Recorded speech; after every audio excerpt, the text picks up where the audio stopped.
Chapter 1: The Quiet Room. By the time the sunrise hit the glass of St. Wenceslas Medical Center, the night shift had already traded stories the way soldiers trade cigarettes. Quick, guilty, necessary. The atrium's fountain clicked on like a throat clearing. Volunteers in red vests unstacked wheelchairs with the expertise of dockworkers. A coffee cart hissed into forgiveness. Nurse Elise Hart hung her stethoscope on the peg in the staff lounge and stared at the clock as if the minute hand owed her an apology. She had a face built for good news, soft mouth, watchful eyes, and the kind of posture that made family members relax when she stepped into a room. She wore her badge clipped low, not as a boast but as a promise. Elise Hart, RN, MED/SURG. The badge had a tiny tape flag on it in block letters. Calm. The flag had been a joke on her first week. It wasn't anymore. Double again? Asked Nita, charge nurse, counting syringes with the grim affection of a bookmaker. Float from step down, Elise said. They're short. That floor eats nurses, Nita said, and then lower. Room 514 passed at 410. Family wasn't there. We called. They're on their way. Elise nodded. The hospital had an official phrase for it. Expired like a coupon. She preferred the honest ones. Died, passed, went. She was good at the family part. Chairs pulled close. A glass of water no one would remember drinking. Words that said he didn't suffer even when the monitor's last minutes had been a winter storm. Her hands made the right shape for shoulders to cry into. You okay? Nita asked. I'm fine, Elise said, which is the thing hospital people say when the elevator doors are about to open. On step down, the lights wore their patient day brightness. The smell was the hospital's old truce. Antiseptic over coffee, linen over fear. Room numbers whispered along the hall like a rosary you don't admit to counting. In 512, a man in a football t-shirt slept with his mouth open. In 513, a woman watched a cooking show as if the food were hers by right. In 514, the bed had already been stripped to the blue plastic. The window was cracked the width of a thumb. The quiet was a new kind, completed, not paused. Elise went to 518, chart open in her palm like a hymn book. Margot Vale, 68, COPD exacerbation, pneumonia, granddaughter in the Marines. Oxygen 3 liters via nasal cannula. Prednisone taper, dilaudid PRN for pain. Blood gas at 0/600. BP like a stubborn mule. Margot's son, Jonah, sat on the visitor chair as if it were trying to buck him off. He had contractor's hands and the eyes of a man new to the project of watching his mother breathe. When Elise came in, he stood halfway, then remembered manners and sat. Morning, Elise said. I'm Elise. I'll be with your mom until 7. How'd the night treat you? Like it knows me, he said. She woke up twice. Said the air was wrong. Can I? He gestured at the cannula as if he could straighten oxygen. I'll check everything, Elise said. We'll get her more comfortable. She moved with that practiced grace people read as kindness because it looks like listening. She assessed. Pupils reactive, skin cool, lungs a wet rattle that had learned one song and meant to sing it until it was done. She loosened the forward tape where it pulled skin. Her fingers were gentle and exact, a carpenter's with different tools. Margot fluttered her eyes open. Breakfast, she asked, voice small from traveling the long haul of night. Soon, Elise said. Toast. Jam. The good sort. Hospital jam is a lie, Margot whispered, smiling. I keep contraband, Elise said, glancing at Jonah with a conspirator's face. Don't tell the dietitian. She produced from her pocket a thumb packet of strawberry jam the color of childhood. Jonah's shoulders dropped in a way men's shoulders do when someone in a uniform has decided to be human. Thank you, he said. For being, you know. He waved a hand at the machines. It's my job, Elise said, and meant it like a vow. At 5:52, she drew the blood gas, apologizing to Margot's elbow the way good nurses do. At 5:56, she scanned a syringe of dilaudid into the Pyxis. Beep. Confirm. Dose. 0.4 milligrams for push PRN. At 5:57, she pushed half, slow. Margot's face smoothed into the kindness of less pain. At 5:59, Elise's phone vibrated with an alarm only she could hear. She checked the flow meter, still 3 liters. She wrote, pain 7.3, RR 2216. Comfortable. She waited, eyes on the rise of Margot's chest, counting like a metronome. At 6:03, at the nurse's station, Nita cursed softly at the census board. Yar is gifting us 2 admits, she said. Cardiology is stealing 521. If anyone coded in radiology, I swear. Don't, said Jude, respiratory, a thin man who made machines into pets. Codes can hear you. At 6:08, a monitor alarmed in 518. Not frantic, not the flatline TV had taught the public to dread, but the smaller, meaner tone of a heart deciding it would be unreliable for a while. Elise and Jude went in together because that's how bodies get saved, in pairs. Margot's chest rose and fell wrong, shallow, uncommitted. Her pulse oximeter blinked 86% like a stubborn child. Jonah stood with his palms on the end of the bed as if he could push his mother back into herself. Mom, he said. Mom. Elise adjusted the cannula, turned the oxygen to 4, then 5. Jude fitted a non-rebreather mask over the cannula the way firefighters drape coats over smaller fires. Breathe with me, Ms. Vale, he said, voice making a ladder between his mouth and hers. In, out. Good. But Margot's breaths were the kind that don't intend to keep their promises. Her eyes found Elise's and did the small, indecent thing human eyes do when they know, don't let me embarrass myself dying. We're here, Elise said, and took her hand. Jonah made a sound like a man stepping through rotten wood. Rapid. Jude asked. Call it, Elise said, already pressing the code button. The room filled in the way hospital rooms do, first with the useful people, and then with the people who do paperwork about useful people. A resident with wet hair and the confidence of a man who had aced exams barked orders with the rhythm of a language he was still learning. Bevan, 2 amps bicarb. Let's get ready to intubate. Margot's heart did its messy reduction from rhythm to bargaining to math. Jonah backed into the corner and hit the visitor chair, the thing insisting on being called furniture even now. Elise said, stay with me, and meant both of them. Time of death. The resident said, too soon, because no one wants to be the person who stayed too long at a party that turned into a wake. Not yet, Elise said. It came out sharper than she'd intended. She softened it. Give her another minute. Sometimes the minute arrives. Sometimes it does not.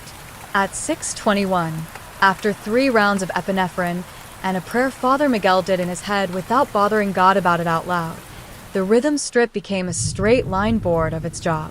The room deflated by degrees, people unspooling their usefulness. Jonah said, no. No. No, like a mantra he wished would work in the other direction. Elise closed Margot's eyes with the back of 2 fingers because the front of her fingers were too occupied with the world. I'm sorry, she said. It sounded small, correct. We did everything. She wasn't alone. Jonah put both hands on his face and made a sound that turned into silence.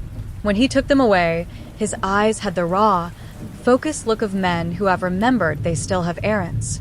My sister is driving in from Dayton, he said. She's going to hate the highway for this.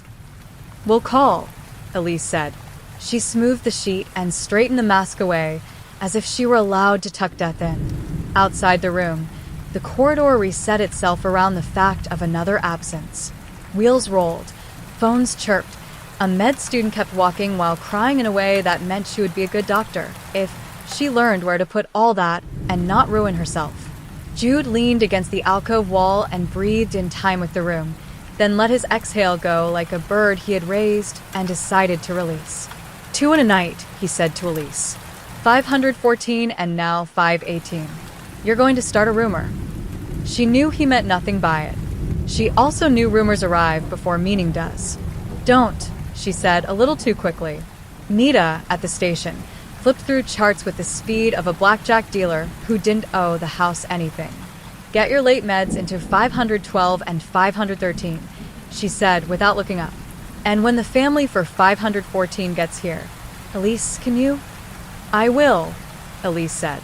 Detective Anya Fiske stood in the parking structure, the concrete doing that drumbeat that tells you a hospital is an instrument, and all of us are hanging our flesh on it. She was 42, with a coat that had learned to stop caring about rain, and a jaw that had learned it could talk people out of their stories. Her partner, Marco Velez, stirred coffee with a plastic stick that bent like a truth at a fundraiser. Why us? He asked. This is more health department writes a memo than homicide does a walkthrough. Because numbers, Anya said, watching the atrium through the glass where the fountain kept announcing itself. Here, here, here. 7 unexpected deaths on step down in 6 weeks. Families calling the chief like he's Yelp. A woman from 1-800 local news with very white teeth left a message that used the phrase death cluster as if she'd invented it. Clusters happen, Marco said. Flu. Heat waves. That summer with the AC failure and 4 generators that thought contracts were optional. Clusters happen, Anya agreed. Patterns don't love coincidence if you ask them the right questions. She nodded toward the entrance. Come on, let's go fail at small talk with administrators. The director of nursing, Valerie Kwan, had a haircut that spent money and a voice that had yelled cheerfully at softball games. She had been a floor nurse for 15 years and wore that history like armor you could sit down in. We're cooperating, she said. Before they Saturday, we called you. We pulled the death reviews. We flagged meds. We are not the story you want. What story do we want? Marco asked, mostly to see the shape of her answer. The one where a nurse is a monster, and you get to put a face on a fear, and we get to wash our hands into the cameras, and the hospital sues the pharmacy vendor, and everyone goes home convinced the world makes sense, Valerie said, tired and sharp. The story that says bad apple instead of bad barrel. I'm telling you right now, our barrel is not bad. 7 deaths, Anya said. All expected, but not tonight for the notes. All on step down. All after midnight. 4 with PRN dilaudid within an hour of death. 2 with insulin adjustments. 1 with Ativan because the family was overstimulated. Valerie didn't flinch. I know my numbers. I also know we've been floating nurses to that unit because HR can't conjure bodies. Floaters make errors. Old charts hide allergies. Lines blow. Lungs give up. Pain happens at night when people remember all the things they meant not to. Families say their people seemed better before they got worse, Marco said. Families say a lot of things after 3 a.m., Valerie said gently. And they're usually right about the important ones. Can we see the Pyxis logs for step down? Anya asked. Past 2 months. And staffing sheets. And rapid response calls. Valerie's mouth twitched, a nurse's smile at the prospect of paperwork as penance. You can, she said. I'll have to chase signatures. Sit tight. She stood. Be kind to my people while you're at it. They're tired, and that's when they say things that can be edited into the worst version of themselves. Anya and Marco did the polite walk to the unit, badged through the door, breathed the air of a place that had learned to be both feral and polite. A volunteer pushed a linen cart like a man who believed in pillows as policy. The whiteboard at the station read today, we are calm in the kind of handwriting people trust. Detectives, Nita said, clocking their coats the way nurses clock everything. I'm Nita. We're full. If you're selling anything, it better be consent forms. We're buying, Marco said. Stories. Those we have, Nita said and tapped the board. You'll like 512. He lies about his pain because his dad told him men do. 513 will tell you gossip. She made up for the pleasure of hearing her own voice. 518 died. Son in there, grieving like a man who thinks grief is a tool. Who was on 514 overnight? Anya asked mild. Rotation, Nita said, naming 3 nurses, 1 traveler, 1 float. Hart had 518. Hart, Anya repeated. Names stick better when they fit in your mouth. Elise. Nita nodded toward the room where Jonas stood stiff and small beside a chaplain who had gentle shoes. She's with the family. Give her 10. They waited where waiting doesn't count, by the linen cart, watching the unit do its choreography. Vitals, meds, murmurs, the small ritual of a PCA button moved closer to a hand the size of a leaf. On the wall beside the Pyxis machine, someone had taped a photo of a nurse pinning a ridiculous superhero cape to her scrubs. The caption in Sharpie read, "Not a superhero, a professional." Under it, someone else had added in smaller script, "Try both." Elise came out of 518 with a face that had been trained to make its own weather. The chaplain touched her elbow, a small benediction between people who share a craft. She took off her gloves the way you take off your thoughts. "Miss Hart," Anya said. "Detective," Elise said, clocking the badge, the coat, the notepad. "We're working. If you need me to stop, tell Nita. She'll yell at you until you don't." "We'll be gentle," Marco said, which is a promise he always makes and sometimes keeps. "We're looking at patterns," Anya said. 7 deaths. Night shift. Same unit. Elise's eyes didn't flicker. "If you want to keep a hospital running, you learn where not to flicker." "We're stepped down," she said. "People die here. We're the place they come to not die unless they do. It's messy. We make it less messy." "Did you have 514 last night?" Anya asked. "No," Elise said. "I floated at 1. I had 518, 512, 513. I help with 514 at change of shift because the family had questions and new eyes sometimes feel kinder." "Did you medicate 518 before the rapid response?" Marco asked, eyes on the Pyxis. "Dilaudid 0.4, Elise said. Pain went from 7 to 3. She got calm. O2 fell. We intervened. She died." No apology in her voice. No bravado. A ledger. "Who signed out the Ativan in 514? Anya asked, tapping the screen through the reflection. "Traveler," Nita said from the station, answering what Elise wouldn't. "You can talk to her after she gets back from MRI if you enjoy getting eaten alive before lunch." "Does the word cluster mean anything to you?" Anya asked, gently, because words like that can crack a place. Elise's mouth did something that could have been a smile if you were being lazy. "Clusters means someone important is counting," she said. "I hope they're good at math." "Families are concerned," Marco said. "They say their people were improving." "Families are always right that they loved," Elise said. "They are sometimes wrong about how bodies keep score." She looked past Anya's shoulder, down the hall where Jonah sat again, now with his sister on speakerphone making promises to the highway.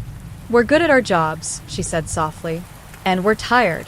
That combination makes for sentences you'll hate reading later." "Did you know 514? Anya asked. Elise shook her head. "Not really. He expired before my shift. I did the family. He was a vet. His daughter showed me a photo of him on a motorcycle with a dog that looked like it had paid taxes." "You're very good at this part," Anya said, not a compliment so much as data that needed writing down. "It's the only part I'm sure is mine," Elise said. "Every other part is bargaining." Anya nodded and stepped back because you learn when not to take up space in rooms that make their own. "We'll be around," she said. "Thank you." Elise smiled with the part of her face reserved for people who take things away. "Of course," she said. They were halfway to the elevator when a woman with hair that used to be careful and now is not stepped out of 514 carrying a Tupperware of funeral cookies like contraband. "Excuse me," she said, to no one and everyone. "Who do I speak to if I think something is wrong?" "Start with me," Anya said, because that's the job. The woman's hands shook. The cookies tapped their lid like inmates. "My father, he was talking to me last night," she said. "We were arguing about the Browns. He said the new coach was a fraud. He fell asleep. Then the nurse came in with something for agitation because he kept tugging the cannula. I told her he always did that when he was thinking. She said it was standard. He died an hour later." "What nurse?" Marco asked. The woman's mouth worked around the shape of a name and then balked, because memory has manners under stress. She was small, Calm. Pretty eyes. like a kindergarten teacher who knows your child is a hurricane and loves him anyway. She shook her head, frustrated. She wasn't the one from earlier, not the one with the tape on her badge. Anya felt the case make a small, impolite click in her head, The sound puzzles make when two pieces decide they belong, and you are not yet ready to admit it. We'll figure it out, she said. I'm Anya. This is Marco. We're detectives. The woman laughed, one bitter note. Of course you are, she said. I'm Mara Vale. Margot was my mother-in-law. Her eyes widened, the room's geometry changing around a new fact. She just died. Jonah texted. He said a nurse named Elise held her hand. Anya glanced down the hall where Elise's shadow moved on the shade like weather. I'm sorry, she said. For both. Mara's hands tightened on the Tupperware until the lid sighed. What happens now? She asked. Do we just trust you? You trust us, Anya said. And you keep telling the truth the way you remember it, even if it doesn't make a neat story. Mara nodded once, like a verdict you don't relish but will obey. Fine, she said. On the way down in the elevator, Marcos said what the air had already articulated. 2 Valas, he said. 1 night. Patterns love families, Anya said. Hospitals too. On the curb, the woman with the very white teeth from the morning show practiced a somber face in the reflection of the revolving door. She looked up, saw Anya's badge, and brightened like a sensor light. Story. Anya kept walking. The fountain kept saying here, here, here. Back upstairs. In the medication room with the polite hum and the locked drawers, someone scanned a vial and the Pyxis gave its little permission chime. A clean needle clicked onto a syringe. The label read HYDROMORPHONE. The drawer shut with the sound of a decision. In the reflection of the cabinet, Elise's face looked like a woman washing her hands. She dried them, wrote 3 neat notes, and went to find a family. Chapter 2. Patterns don't love coincidence. The morgue door at St. Wenceslas clicks like a ballot box. You sign in. A man in a coat that has never once felt weather nods and opens the cooler. Grief at 38 degrees looks like order. Detective Anya Fiske hates that about basements, their confidence.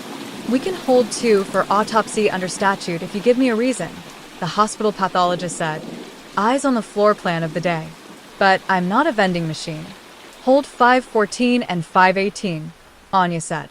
Reason, proximity, timing, PRNs beforehand, families calling my phone like it's a prayer line. He shrugged his permission. Your me will love me for saving him the drive and hate me for the paperwork. Anya texted Marco and headed back upstairs, past the chapel with the door ajar, the recirculated air tasting like someone else's prayer. In the elevator, the floor indicator lagged, the same 1-second delay she'd noticed her first walkthrough. Hospitals stutter when they're telling a truth. Up on step down, the unit had shed its dawn tiredness and put on its day anxiety. The whiteboard now read today we are brave in the same friendly hand. Someone had added and kind in smaller letters. At the station, Nita was triaging the 1,000 paper cuts that make a shift bleed, pharmacy delays, bed controllers that forget their own incline, family members who require a translator for medicine and another for reality. Still want the Pyxis and staffing? She asked, catching Anya's shadow. And rapid response logs. Anya said, also your med waste sheets. Nita made a face that was not unkind. Bless you for thinking they exist in this reality. We have them, just not in the configuration of your dreams. Still, she unhooked a clipboard thick enough to choke a printer and slid it over. Last 8 overnights. Pyxis discrepancy report, SDU/dates. Last 8 nights. Line after line of green check marks, then the occasional yellow triangle. Override at 2:12, early refill at 3:41, wastage pending cosign, the administrative equivalent of my dog ate it. Why so many overrides? Anya asked. We had a software update, Nita said. It was designed by men who think nurses can type with their elbows during CPR.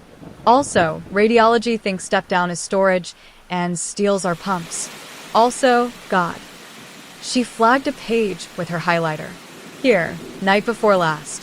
Ativan for 514 logged at 1:23 by temp nurse 83417. Cosigned by Hart, Elise at 1:29. Anya's pen paused. Cosign. Traveler asked for a cosign on a waste. Nita said. She's new to our Pyxis. Sometimes it locks them out. Elise knows the machine. She gets called. What was wasted? Anya asked. 0.5 milligram, Nita said. She drew 1 milligram, pushed half, wasted half. On the record, Anya said, and off. Nita tilted her head. The unit's hum filled the space where she did not immediately answer. On the record, she said. That's what the screen says. The traveler. Chestnut hair in a slick bun, nails scrubbed to compliance red, returned with a patient from MRI as if she had personally pushed the magnet into the room. I'm Xenia, she said in the hall, to no one in particular and to Anya in particular. You're cops? You look like cops. Before we do this, understand, I am not your story. Good morning, Marco said with his coffee piece voice. We're interviewing, not accusing. Interview anyone who writes policy in dry erase, Xenia said, jerking her chin toward Brave. They always mean well until they mean cover your ass. She rolled her neck like a prize fighter about to refuse an easy fight. Okay, ask. 514, Anya said. Did you give Ativan? I did, Xenia said. He was pulling the cannula like it owed him money. Family was upset. He wasn't sleeping. We try not to sedate and step down, but sometimes the night is a brawl and you tuck a corner in. She added preemptively, I pushed 0.5. I wasted 0.5. Elise co-signed the waste because your machine hates temps. Why Elise? Anya asked. Because she was there, Xenia said. Because she's afloat who knows where the bodies metaphorically are. Because she's calm. She mimed the little tape flag on the badge and smirked in a way that didn't survive in this building long without a thick skin below it. Families like her. Docs like her, because she doesn't make their pages sound like fire alarms. She's their favorite. You don't like favorites, Marco said friendly. I don't like stories, Xenia said. And hospitals tell them like church. Was he improving? Anya asked. He was 68 and lungs like wet paper, Xenia said. He was improving the way a paper towel improves when you pat it with your hand and call it dry. She stared just over Anya's shoulder. I still hear him, arguing about the Browns. She shrugged once. I like a fighter. I hate when we bring them to a place where fighting looks like tugging a tube, and we call it agitation. Who else was on? Anya asked. Nita slid the staffing sheet over as if she'd been waiting for the cue. Hart, E. Float, Dylan, N. Charge, Morris, G. Knights, X. Popadia, Traveler. PCA X2, Jude, RT. The resident block red tan, PGY 2. Floris, PGY 1. Attending Ehrlich. Resident tan sign off any verbal orders? Marco asked. 3, Nita said. Lasix for 512. Insulin adjustment for 513. Ativan PRN 4, acute agitation in 514. Verbal. Anya repeated, making a small note that looked bigger than it was. Was the order signed? Not yet, Nita said. They sign in the morning unless you chase them like they owe you lunch. Do you chase? Marco asked. Every morning, Nita said. Every morning I am Sisyphus in scrubs. Anya left Marco at the station with the always checklist and headed to pharmacy with the Pyxis poles. Pharmacy lived in the bowels with the other honest sins. The supervisor, a man who loved custody the way some men love sailboats, pushed his glasses up with a pen and read down the list. Hydromorphone, pull at 556 by heart, Elise, he said. No discrepancy. Ativan, pull at 123 by Popadia, Xenia. Waste recorded at 129, cosigned Hart. Insulin Novolog override at 314 by Hart. Reason, sugar 348. Waste on insulin. He snorted. Pharmacists snort in their own language. No one wastes insulin unless they're sentimental. And that override? Anya asked. Meter trending high all week, he said. Old strips. Purchasing will cry me a river about contracts.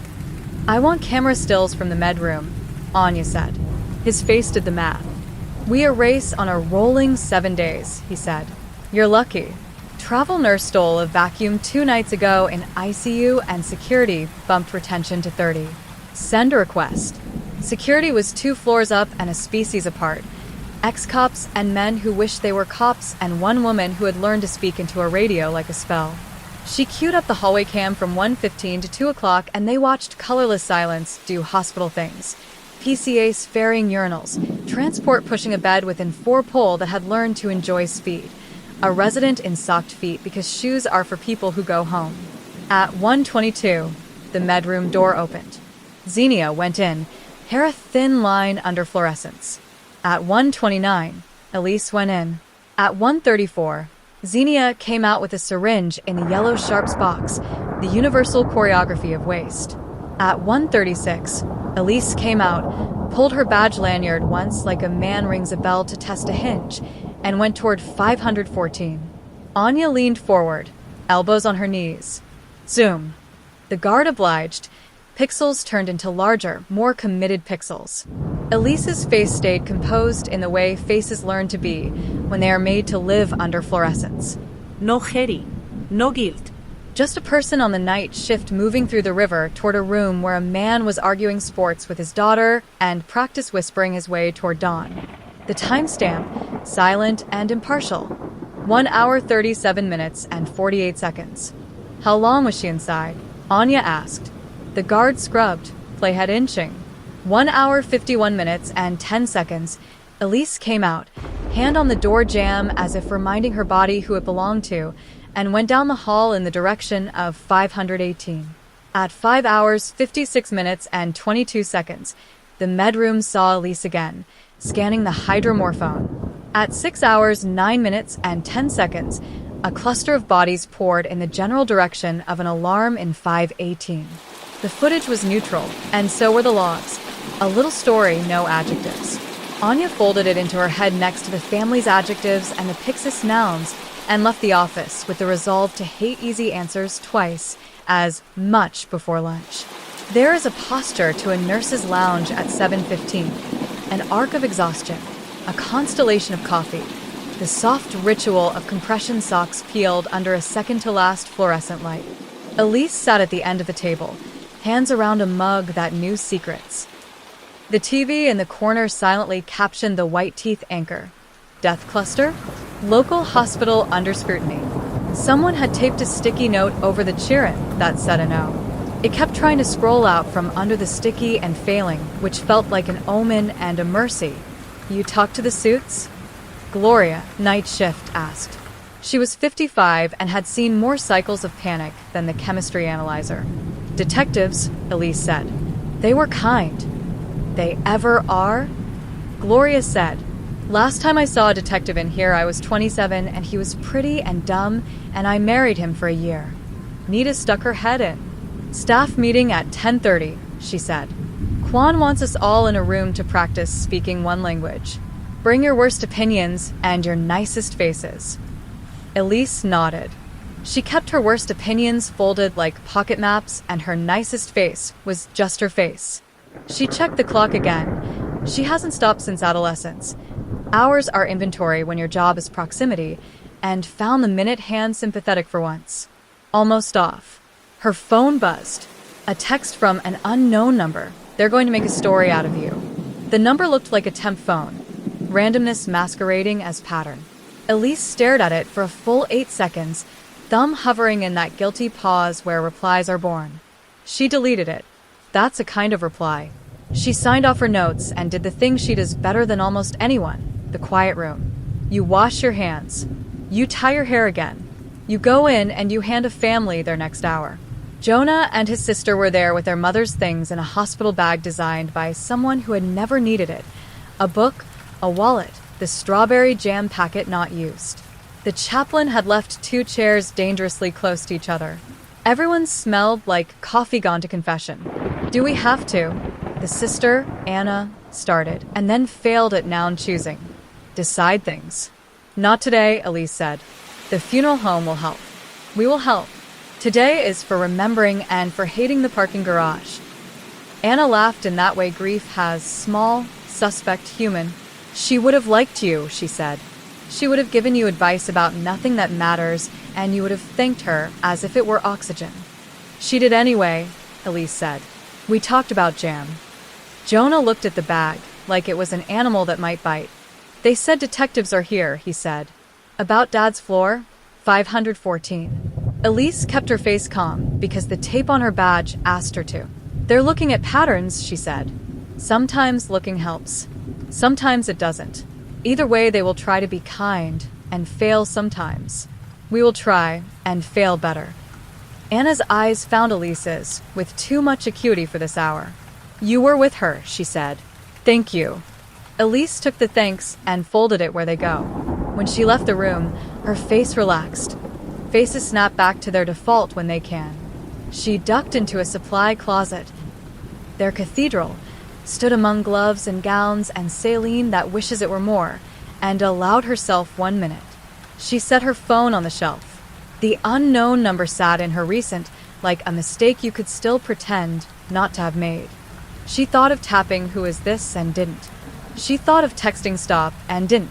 She let the minute go and made no bargain with it.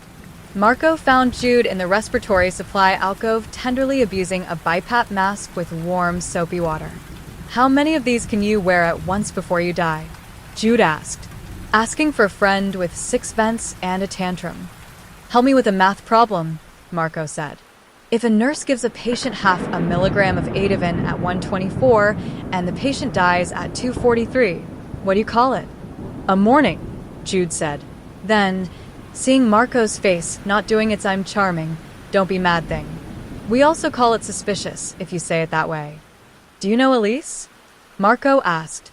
Everyone knows Elise, Jude said. She's the one you hand a new nurse to when you want the new nurse to survive. She's good. Not loud good. Useful good. Useful good can be dangerous, Marco said. People stop looking under it. Jude dried the mask with a lintless cloth like a man polishing a violin, and not a plastic necessity. Ask me if I've noticed a pattern, he said. Marco did, silently. More blue alarms after 2 o'clock the past 2 weeks, Jude said. More PRNs used for agitation, when what we mean is everything hurts. A little more insulin chasing a little more sugar that looks like someone fed the meter bad strips. I don't have a thesis. I have air. Air counts, Marco said. Your name comes up on every code sheet. That makes you a barometer. I'd like to be a barista, Jude said. When this is done, can you write me a recommendation for the kind of coffee shop where we lie to grad students about pour-over science? Done, Marco said. One more. You hear anyone say mercy like it's a med? Jude stopped drying. Fiorella in oncology 2 months ago, he said slowly. We lost a patient who had been suffering enough to write to the Pope. She said the word mercy in a way that made me want to sit down. Not violence mercy. Actual merci. It's not a word I love anymore.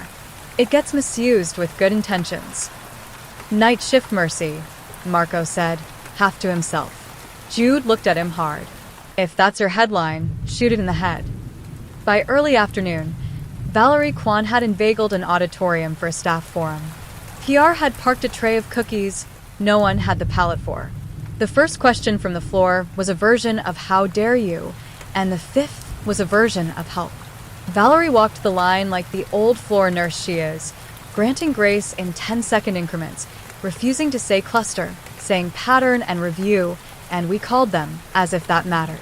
Elise sat 3 rows up with her hands folded and her face making polite while the questions ricocheted. You can spot the nurses who have slept. They blink at the right parts. You can spot the ones who haven't. They stare at the projector like it owes them time back. Anya stood in the side aisle and watched the room watch itself. She saw who turned toward who when fear needed witness. She watched Elise get up twice, once to take a call that was, by her face, a family asking for directions through a fog, and once to steady a new grad who had begun to cry in that visible, unembarrassed way that will make her a problem or a leader. When the crowd thinned, Valerie beckoned Anya and Marco to the front. You get 5 minutes to be frightening and then 5 to be human, she said. No more. Marco did the part where you tell people to call you even when they think they're being crazy, because sometimes crazy is spelling pattern with a bad marker. Anya did the part where you tell professionals you respect them, and also you will subpoena the parts of their day that made them useful." Then she opened the floor. A hand went up. "Xenia, you going to haul us into rooms and make us tell you our worst shift?" she said. "Yes," Anya said. "I'm going to make you say what you noticed and didn't write down because you were too busy being underpaid magicians." She saw the flicker through the room. Anger first, then relief. "I'm going to be annoying about it." Another hand. A PCA who looked 19 and had the scarred knuckles of a boxer. "It's the same nurse some nights," he said, not quite looking at Elise. Not looking. "The one who tells us to dim lights for comfort, and then the room goes quiet in a way that's not sleep." "What name?"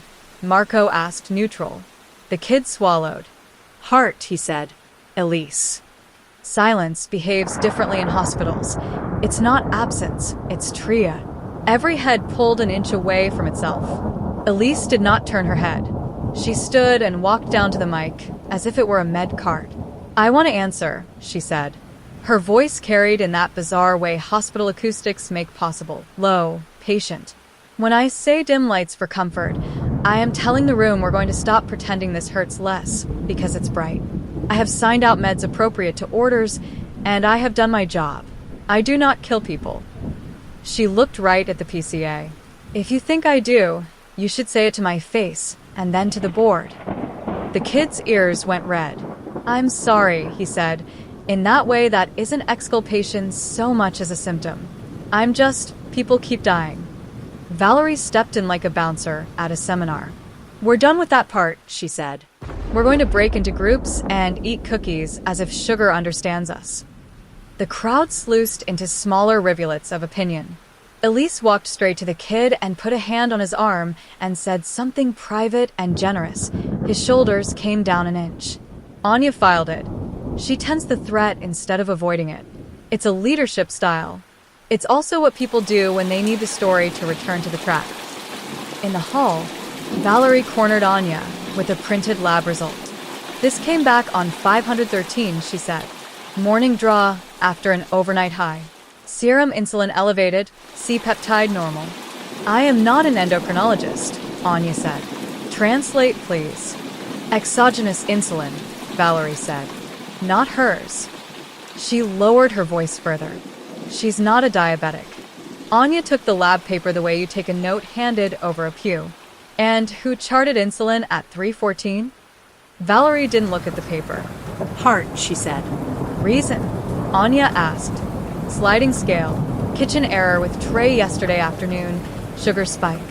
Valerie said, the defense building as the words came. "A rational dose for a number we can see on paper. Not enough to drop a horse. Not enough to kill. The lab just says some was in there that didn't belong to her pancreas."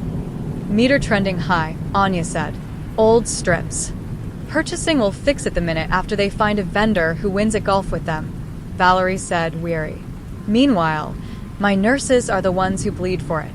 Anya stared at the number on the page, a fact dressed as a clue. Patterns don't love coincidence, but coincidences have good publicists. That night, Rain practiced on the glass of St. Wenceslas, while the night shift practiced on the day's sins. Elise came in at 1845 with a lunch she would not eat and a face tuned one click past courteous. The whiteboard now read, "Tonight we are honest." Someone had drawn a tiny lantern in the corner. Mara Vale came back with a plastic folder, not for her father this time, but for her mother-in-law. "I can't sleep," she told Anya at the curb. "Every time I close my eyes, I see your nurse. Not the calm one. The other one." She bit her lip when she pushed the med. She bit her own lip, like she was tasting it. "Can you identify her?" Anya asked. Mara nodded. "If you put her in a line of saints." Upstairs, 512's monitor lit into that anxious yellow that says "Watch me." 513's sugar slithered, and the meter blinked its sullen prophecies. 520's family argued in a whisper thick enough to muffle a death. Nita checked the assignments. Heart. 512, 517, 520. Xenia. 513, 514, 519. Names are schedules. Schedules are fate argued with. At 118, The med-room camera caught Elise again. Scan, chime, drawer. At 1:22, Xenia. Scanned, chime, drawer.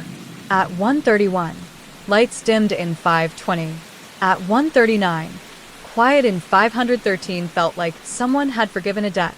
At 1:47, Anya and Marco, behind the glass of security, watched the door at 514 open and close with no nurse in frame. The gap of vision between cameras, a folly exploited by thieves and men who write grants. At 2:05, Jude's radio coughed. At 2:06, so did 512. In 512's doorway, Elise's shadow moved like a metronome. Left, right, left, her hand on a PCA's shoulder, her voice a ladder. In out, you're okay. They were for a while. At 2:31, the rapid response button in 520 screamed. The corridor did the widen thing it does, elasticity of tragedy. Marco and Anya hit the stairwell in time to hear, through 2 doors and a stoic ceiling, the tone that hospitals pretend is a machine, a human in a room remembering it has a heart. By 2:44, the bells had settled, the notes written, the waste co-signed for hydromorphone 0.2 milligrams, and the unit did its imitation of sleep. Elise stood at the sink and washed her hands as if absolution came with soap. Back in security, Anya replayed 1:39 and 513. Xenia went in with a syringe. She came out with an empty, snapped into sharps. She did not stop by the med room to log a waste. Anya scrubbed forward. 1:58. Xenia into med room. Wastage pending cosign hit the report at 2:06. Caution, heart, Alicia. Anya let the loop play once more and felt that rude, mechanical click inside her skull. We need to pull the med record for 513, she said. And blood for insulin now, not later. Night phlebotomy hates me, the guard said. Make them hate me too, Anya said. On the unit, the phlebotomist, Cass, 20, eyelids shimmering with a determination to remain a person, labeled tubes while nurses did the math out loud. Pyxis, Nita said, ticking boxes with her pen. Vitals, then breaks in pairs. Call me if you need to pee and the room won't let you. Xenia's phone buzzed. She glanced at it, thumbed a reply, slid it back. Elise's didn't. She had turned it to airplane mode, the way a person does when their life can't afford to keep interpreting. Anya walked down to 513 and stood in the doorway long enough to learn the patient's name and how a person's chest looks when it doesn't mean to be watched. She stood in 514 and listened to the room remember and forget, a rhythm that sounded like a story you can't sell. She stood outside 518 and put her palm flat against the door, not a prayer, a measurement. The heat of grief from earlier still in the metal. At 3:07, security buzzed Anya. You're going to want this. On her screen, the staff parking ramp, level 2. A figure in scrubs, hood up, moving between the blue pillars with the pace of a person who has all night. The figure stopped at a trunk, opened, retrieved a small cooler. The date stamp sneered, 3:03. Who was that? Marco asked. Badge readers on staff exit, Anya said. Security pulled it. 3 hours, 1 minute, and 12 seconds. Popadia, Xenia. Exit. 3 hours, 6 minutes, and 18 seconds. Popadia, Xenia. Entry. What was so important in her car? Marco asked. Lunch, the guard offered. Clove oil and a disposable camera. Anya said, half joke, no laugh. They stepped off the elevator into air that had decided to admit it was morning. The whiteboard now read "We are," still here in a hand that had run out of synonyms. Elise signed off her shift with a neat print heart, E, and a signature like a small river. Xenia tossed her hair like a challenge and said to Nita, don't schedule me with detectives tomorrow. I get hives. Schedule me double with them, Jude said. I want to see a man try to order a ventilator. When the floor thinned, Mara Vale stood at the window and watched the sunrise pretend it hadn't seen anything.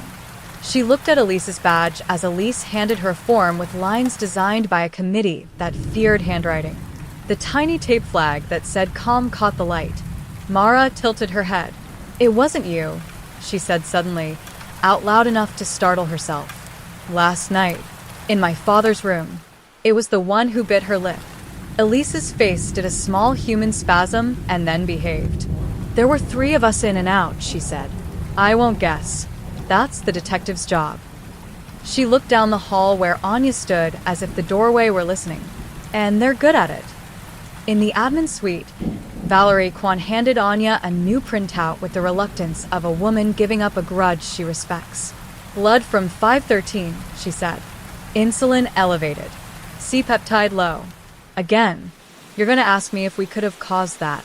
We could have if we gave insulin. We didn't. The MAR shows none at that hour. And if someone did," Anya said, "they charted it earlier or later." Valerie's eyes closed briefly. "Or not at all. Pull the sharps boxes from 513 and 514 and 520, Anya said. Now.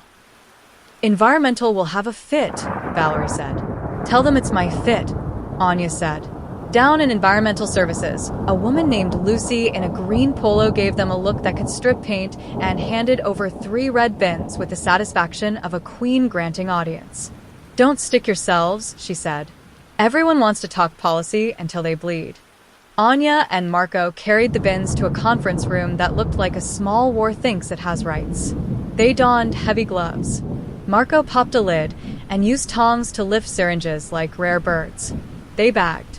They labeled. They did not get pricked. "Feel like we're invading," Marco said. "We are," Anya said. "Hospitals survive on tidiness. We're here to be messy with purpose." She sealed a bag and wrote 513/130 to 210 and thought about rooms, how they keep stories until the right hands learn to turn them over without breaking. At noon, the me called. "You'll get prelim on 514 and 518 in 48, he said. "Don't hold your breath for talks. Backed up by 6 weeks because the state's idea of capacity is hilarious." But his voice lifted, the way men's voices do when the world sells them a good plot twist. 518 shows petechiae and a little fraught. Not definitive. Often normal. But if your gut said hypoxia, your gut isn't wrong. Hypoxia has an advocate, Anya said, and looked at the long list pinned to wall. Names, times, meds, notes, arrows. In the center she had written mercy is not equal to medication and circled it because circles help rooms behave. She went back to the unit at dusk, when the day shift's patience wears down to its nerve endings and the night shift still believes in the possibility of an uneventful 12. Elise was at the board, dry erase in hand. She wiped honest and wrote gentle in letters that didn't bother showing off. Beside it, she drew a small lantern again. People looked at the lantern as they passed, as if the drawing fed them in a way vending machines forgot to. "Elise," Anya said, stopping a step off. The distance she would want someone to keep from her at a sink. "Detective," Elise said, equally careful. "I need you to come in tomorrow and talk for an hour under a recorder," Anya said. "About last night, about the last 4 weeks, about every time you co-signed a waste for the travelers because your Pyxis has trust issues." "I will," Elise said. "I'll bring coffee." "Bring the story where you're the hero," Anya said. "We want to see if it fits." Elise smiled at that, brief, almost relieved. "It mostly doesn't," she said. "But I keep the cape in my locker in case PR comes by." Nita called her name. Elise nodded at Anya and went to where the new admission had arrived with the smell of ambulance and rain. Anya watched her walk. She didn't watch for guilt. She watched for that other thing, compulsion, mission, hunger disguised as duty. She saw exhaustion. She saw competence. She saw a woman who can hold her face very still. She also saw, in the reflection on the medroom glass, when the door opened at 1:30 the previous night, the smallest, strangest thing, a lip caught between teeth for exactly the length of a push. Patterns don't love coincidence. Coincidences love costumes. Anya put the observation on the wall in her head with string and waited for it to pull something tight. Outside, the fountain did its idiot noise. In the chapel, someone lit a candle for a man who had argued about football until the world ran out of oxygen. In the cooler downstairs, 2 bodies waited for science to decide if their last minutes were mercy or murder or the cruel third thing. Both. Mishandled. On the unit, the whiteboard held gentle and did not blink. Elise wrote her name, calm as ever, and somewhere in the building a Pyxis machine beeped the little sound it makes when a drawer decides to open. Chapter 3, Cosine. Detective Anya Fiske liked rooms that recorded correctly. Her interview room at the precinct had walls that minded their business, and a microphone that didn't add sympathy to sentences. She set a paper cup of coffee in front of Elise Hart at 9:01 and a napkin, because kindness confuses liars and comforts the truthful in equal measure. Elise folded her hands so neatly her thumbs made a chapel roof. "Do you want the long version or the minute by minute?" she asked. "Minute by minute," Anya said. "Then the long version will make sense." They started at 1845. Shift report, assignments. The unglamorous parade of this pump is sticky and family is complicated. Elise spoke like a nurse charting out loud, precise, ungossipy. Anya liked her. That made the room more dangerous. 1:23. Anya presumptive. Traveler Xenia requested a cosine for Ativan waste, Elise said. 1 milligram pulled. Half administered to 514. Half wasted. I scanned my badge to record the waste. I did not handle the remaining medication. You went to 514 at 1:37, Anya said, glancing at the printed hallway still. Elise nodded. Daughter asked for ice. I moved the table closer. He was sleeping. Did you touch him? Anya asked. It was a cruel question that sounded like an ordinary one. I checked the cannula position, Elise said. He had a habit of tugging at it when he dreamed. Anya let the silence after that answer take a breath. 156 med room again, she said. Hydromorphone at 556 for 518. Elise's mouth softened a little at the memory. She was in pain, she said. Dilaudid was ordered PRN. I gave half the allowed dose. She relaxed. Her O2 dipped. We escalated. You co-signed 2 wastages for Xenia that night, Anya said. Ativan at 129. Dilaudid at 206. Elise nodded. Travelers get jammed by our Pyxis. I'm a unit's goat. We all have jobs. That one's mine. Goat, Anya asked. Sacrificial, Elise said, a small joke bending the air and straightening again. You co-sign. You get yelled at. You fix printers. You put tape on things. You are responsible for doors that learn to misbehave after midnight. Do you ever refuse to co-sign? Anya asked. When it's wrong, Elise said. And when it's right, you do it, Anya said. Yes, Elise said. Do you like being the one people ask? Anya asked. I like being useful, Elise said, and the truth of it sat on the table between them like a clean instrument. Anya flipped a page.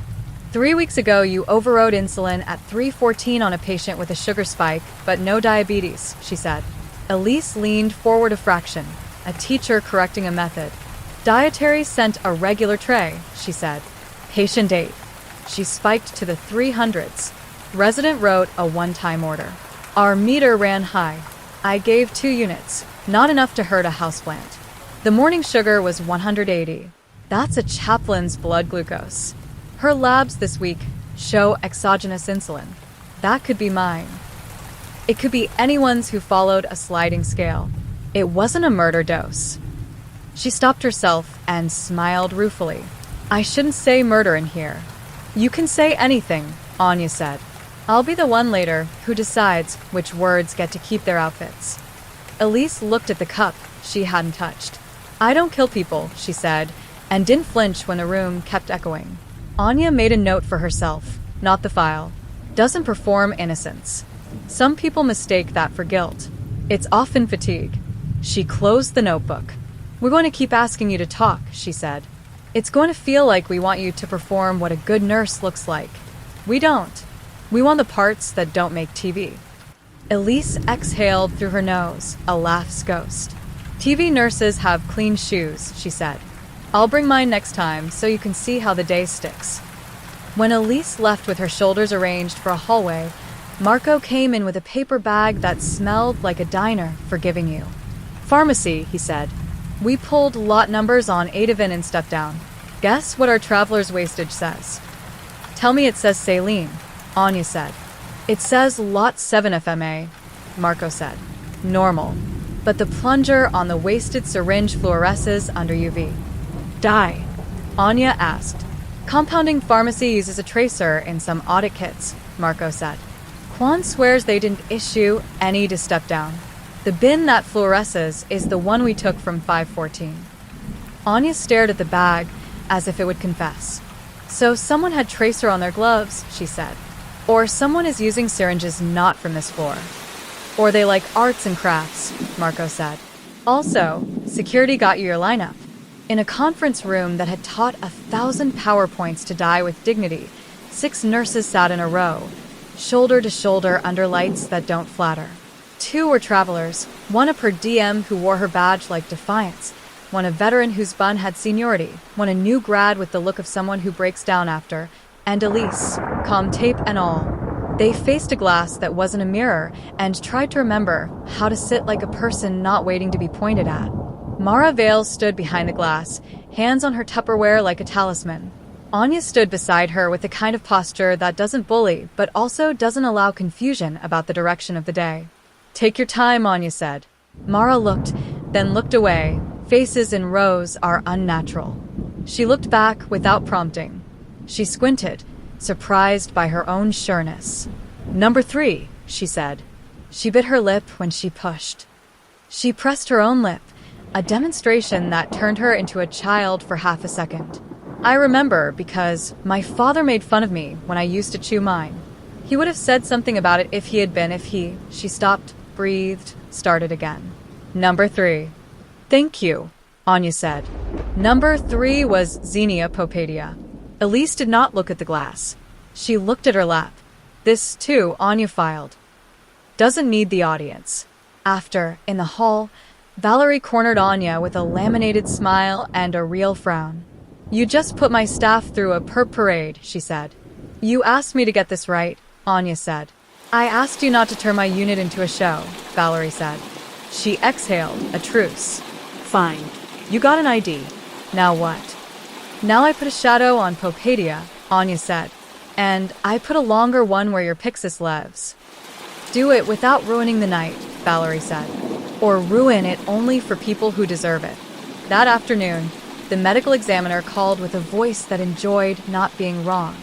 Prelim on 518, he said. Toxicology will take time, but lungs show edema. Petechiae are present. Could be pulmonary edema from heart, could be hypoxic insult. If you find a syringe, I'll love you. 514 shows pneumonia with hypoxia. Nothing to make a grand jury swoon.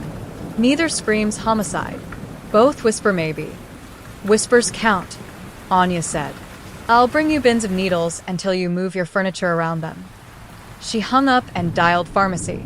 I need a favor, she told the custody man. I need decoys.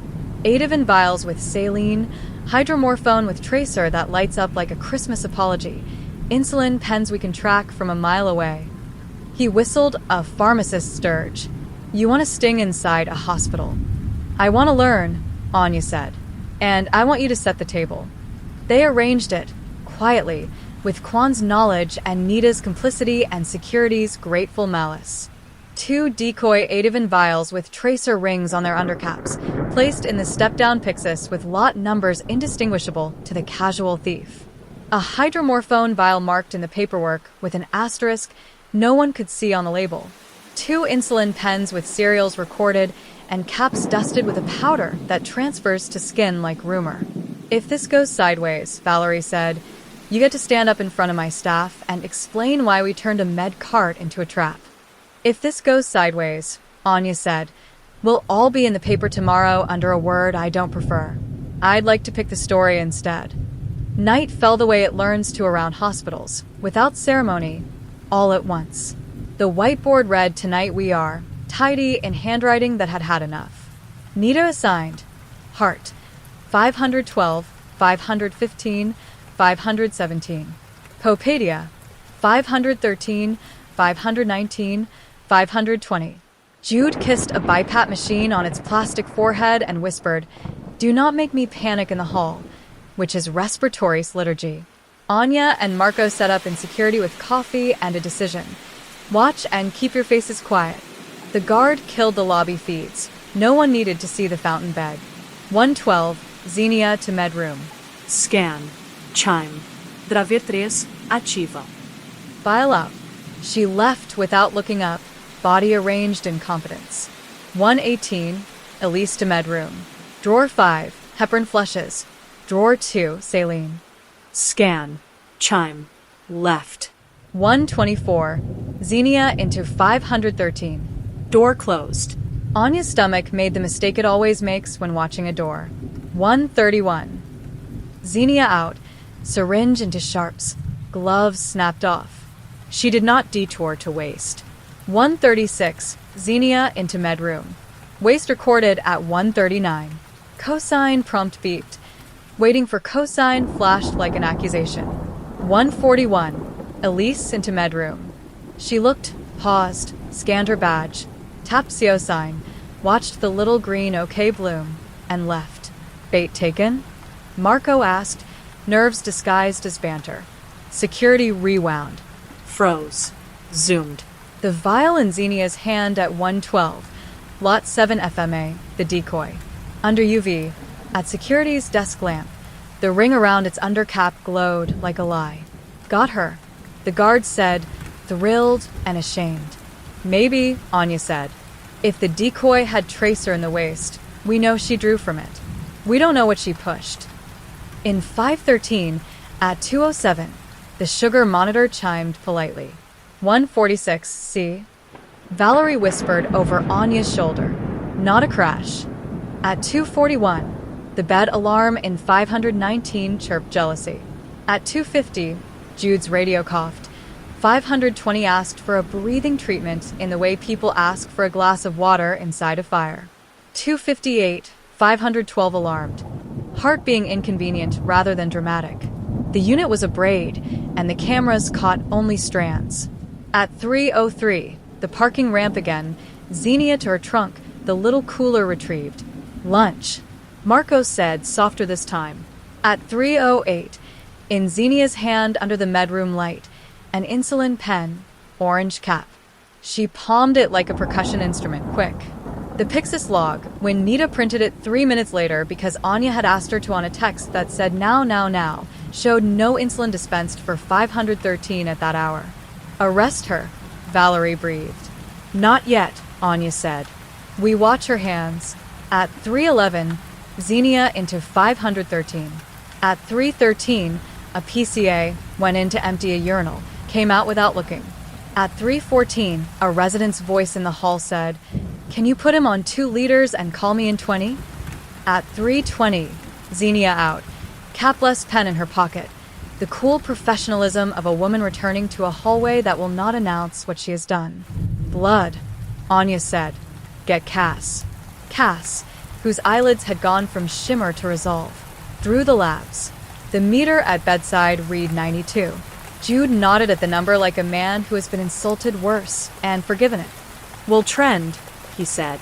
At 406, the sugar was 58. At 412, 43. Xenia's charting noted drank juice, tolerated well. At 433, the sugar was 36 and the monitor did its wine that belongs in a nursery and a bar. Nita materialized in the doorway like a curse. D50 now, she said. Call the resident. Jude. By 441, 513 was 110 with a face like a man who had almost visited a place and returned unimpressed. Anya checked the clock. He lives, she said, and decided to like the word evidence in 2 languages at once. At 5:05, security called. You're going to want this too. On the UV lamp, from the waste bin of 513, an insulin pen, cap glowing faintly with the dust pharmacy, had painted on. Xenia's hands, when she washed them at the sink at 512, left a glitter on the stainless lip that only loved lamps would see. Anya called the me on his cell and told him to prepare for a conversation about C-peptide curves and immunoassays that like human insulin more than analogs. He yawned like a man blessed by purpose and promised to tell her he hated her later. At 6:10, Xenia sat in the lounge, face empty, hands clean, her phone face down. Elise brought her coffee and set it down without sermon. "You're shaking," she said. "It's cold," Xenia said, though it was not. "Put on the unit hoodie," Elise said. "Juan bought it with grant money and regrets it when we wear it where donors can see." Xenia almost smiled. It fell off her face. "You're too calm," she said. "I'm tired," Elise said. Nita poked her head in. "Huddle," she said. "Administration wants our time. Detectives want our souls. Pick one to give me, the other you can keep." They gathered under the whiteboards tidy, like people explicating a hymn. Valerie stood on a chair and did the talk. "We will be patient. We will not use the words social media likes. We will call pharmacy before we override. We will chart every decision as if we respect our ancestors." Anya stepped in when she was invited, not a second before. "We set a trap last night," she said. The room breathed, some outraged, some relieved. "Decoy meds. Trace or die. We learned this. Someone in this unit is comfortable taking medication from a Pyxis without a corresponding order and giving a drug to a patient who did not need it. We recovered an insulin pen that does not belong to this floor. We have a nurse identified by a family member as the person who medicated their loved one within an hour of his death. The room does something to people when you say we have. It gives them their worst faces or their best." Xenia folded into herself and then bristled outward like a cat. "You staged us," she said, incredulous. "You staged a hospital." "Better here than in a courtroom," Anya said. "Lawyers," Xenia said, and looked at Elise without meaning to. "Did you know?" Elise's face didn't move. "No," she said.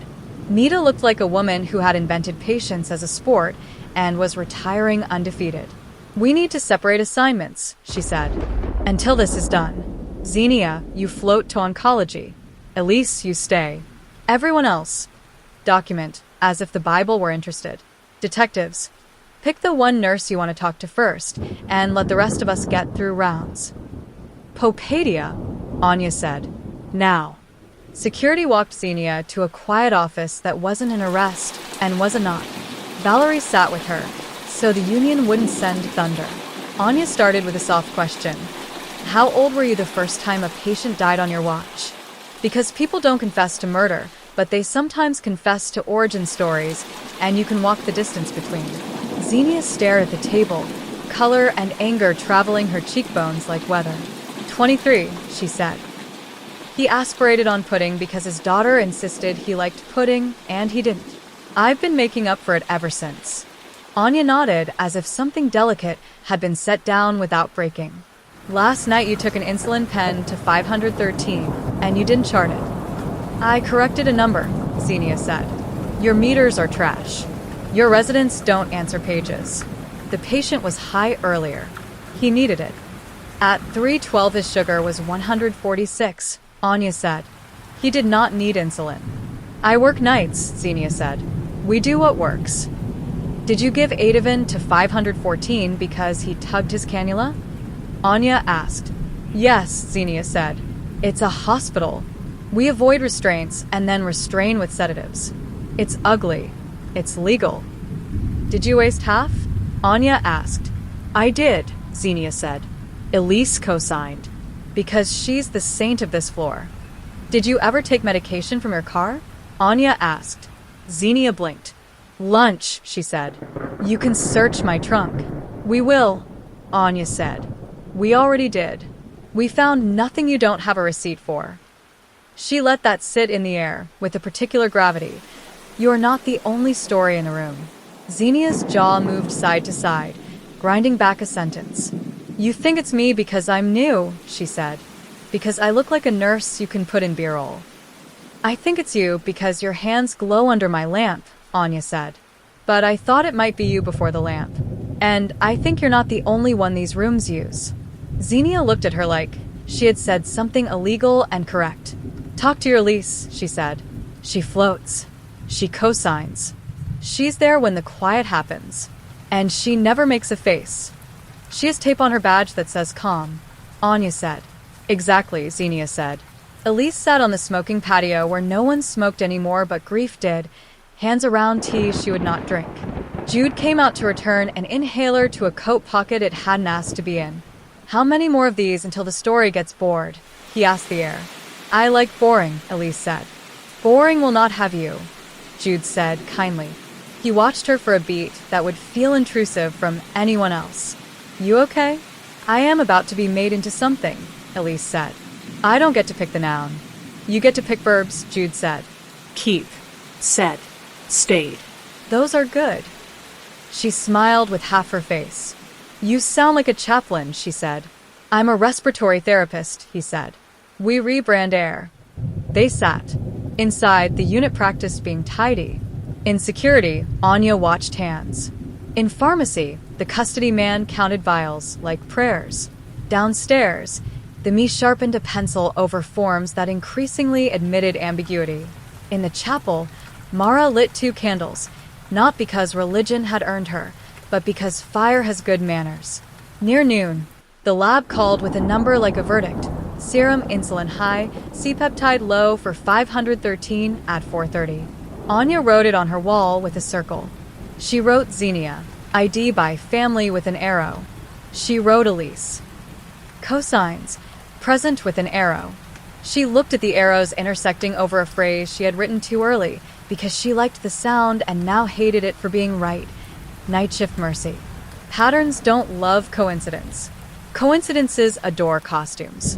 In the middle of both, in a hospital that had learned to be brave and kind on alternating days, a woman who could hold her face still co-signed a waist because the machine asked her to, and because someone had to. Anya picked up her phone. "We take Popadia first," she told Marco. "But we do not let Hart walk out of a room without a recorder listening." "What's your gut?" Marco asked. "That mercy is a costume someone's wearing," Anya said. "And that at least 2 people like how it fits." Chapter 4. The Quiet Part Out Loud. Detective Anya Fiske drove across town to Riverbend Care Center because hospitals are cities and every city has suburbs. Riverbend was the place St. Wenceslas sent people when acute became chronic, when monitors gave way to bingo nights and oxygen concentrators that learned to harmonize with televisions. The director, a woman with librarian bones and a funeral director's tact, slid a thin folder across the table like contraband. "You called about an Elise Hart," she said. "We had her 6 months, 2 years ago. Good nurse. Patients liked her. Families baked her muffins that tasted like gratitude and butter. We were sad when she left." "Why'd she leave?" Anya asked. The director made the face administrators make when they remember HR is a kind of religion. "Transfer of passion," she said. She said step down wanted her. "We gave her a party." The CNA cried. Everyone meant it. She tapped the folder. "We did have a reviewer from the insurer look at end-of-life patterns that spring. More deaths on nights than days. It's often that way. Pain gets louder when the sun goes away." They asked questions. We answered. "No findings." "Names?" Anya asked. The director read from the list. "Mrs. Kozlowski, Mr. Deng, Ms. Alvarez. All hospice status. All DNRs signed in triplicate because children become paralegals when their parents are dying." She closed the folder. "If you're fishing," she said, not unkindly, "I'll tell you this." Elise sat longer. "That's the difference." Others titrated morphine and moved on. She titrated morphine and stayed. That is the distinction families remember when they send their Christmas cards to the nurse and not the building. "Anyone complain?" Anya asked. "One son," the director said. He said the word mercy, like he'd found a switch in a dark room that frightened him. The Met. He decided he was mad at God and the calendar, and we let him be. He didn't file. Men like him rarely do unless a news camera shows them how. Anya drove back with the folder in her passenger seat and an appetite for a sandwich that would not make anything simpler. Patterns hate lunches. At St. Wenceslas, the step-down unit looked like it always does at 1500 hours, a messy orchestra tuning. A volunteer with a cart of paperbacks negotiated for poles like buoys. Jude calibrated a portable ventilator with the devotion of a watchmaker. The whiteboard announced this afternoon we are, sharp in an upright hand that had decided to teach the floor grammar. Elise did her med pass with the benevolent rectitude of a person folding laundry they intend to love. She checked bracelets, scanned barcodes, said, "Tell me your name," even to people she'd bathed. In 5:15, she listened to lungs and promised a window would be opened when the sun learned its manners. In 5:17, she moved a sick bowl from left to right because right-handedness is a faith in bad lighting. In 5:12, she taped a line like a woman who believed tape could be elegance. Nita watched her like a friend and a manager, which is a complicated math. "You sleeping?" she asked in a low voice when Elise passed the station. "Like I read my dreams by the hour," Elise said. "You need a day," Nita said. "I need 12 in a row where nothing invents itself," Elise said, and angled toward the medroom because a pump had paged her with the humility of a small emergency. Anya caught her there, shoulder width from the sink, water doing its background music. "Your lawyer called me," she said. "I don't have one," Elise said, then corrected herself with a nurse's efficiency. Valerie offered to sit in. "I said no." "Brave," Anya said.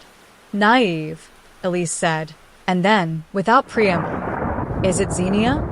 "We don't do names until we do papers," Anya said. "You staged the Pyxis," Elise said. "I saw the lot numbers change on the refill sheet. Noticed because noticing is a disease I have." She glanced up at the camera domes like tiny moons. "You're watching my hands and her hands and everyone's hands. You should. But if you want a part that doesn't show up on video, you have to ask better questions." "What should I be asking?" Anya asked, genuinely interested because sometimes suspects are teachers. "Ask why nights give more permissions," Elise said. "Ask how we talk about suffering when we're tired. Ask who calls Ative in a blanket and who calls it a chemical restraint depending on whether a family is in the room." "Do you call it a blanket?" Anya asked. "I call it accurate, and then I write it down so a lawyer can argue with my tenses," Elise said. She set a flush on the counter, cracked a saline ampoule with a thumbnail, drew, bled the air, textbook. "You could also ask me about my mother," she added lightly, as if changing the subject to cookies. "It would save us both time." Anya waited. Let the room bring the sentence all the way to her. "She died in a hospital that forgot to take care of corners," Elise said. "She had pneumonia. She had appendicitis underneath. They ignored her because she was poor and uncomplaining. By the time someone loved a number enough to look at her actual body, it was too late. She died noisily and badly because no one taught that room to be brave." "How old were you?" Anya asked. 19, Elise said. "I became useful." "And now?" Anya asked softly. "Now I am useful," Elise said, and the present tense didn't apologize for itself. Anya held up the printed still from security.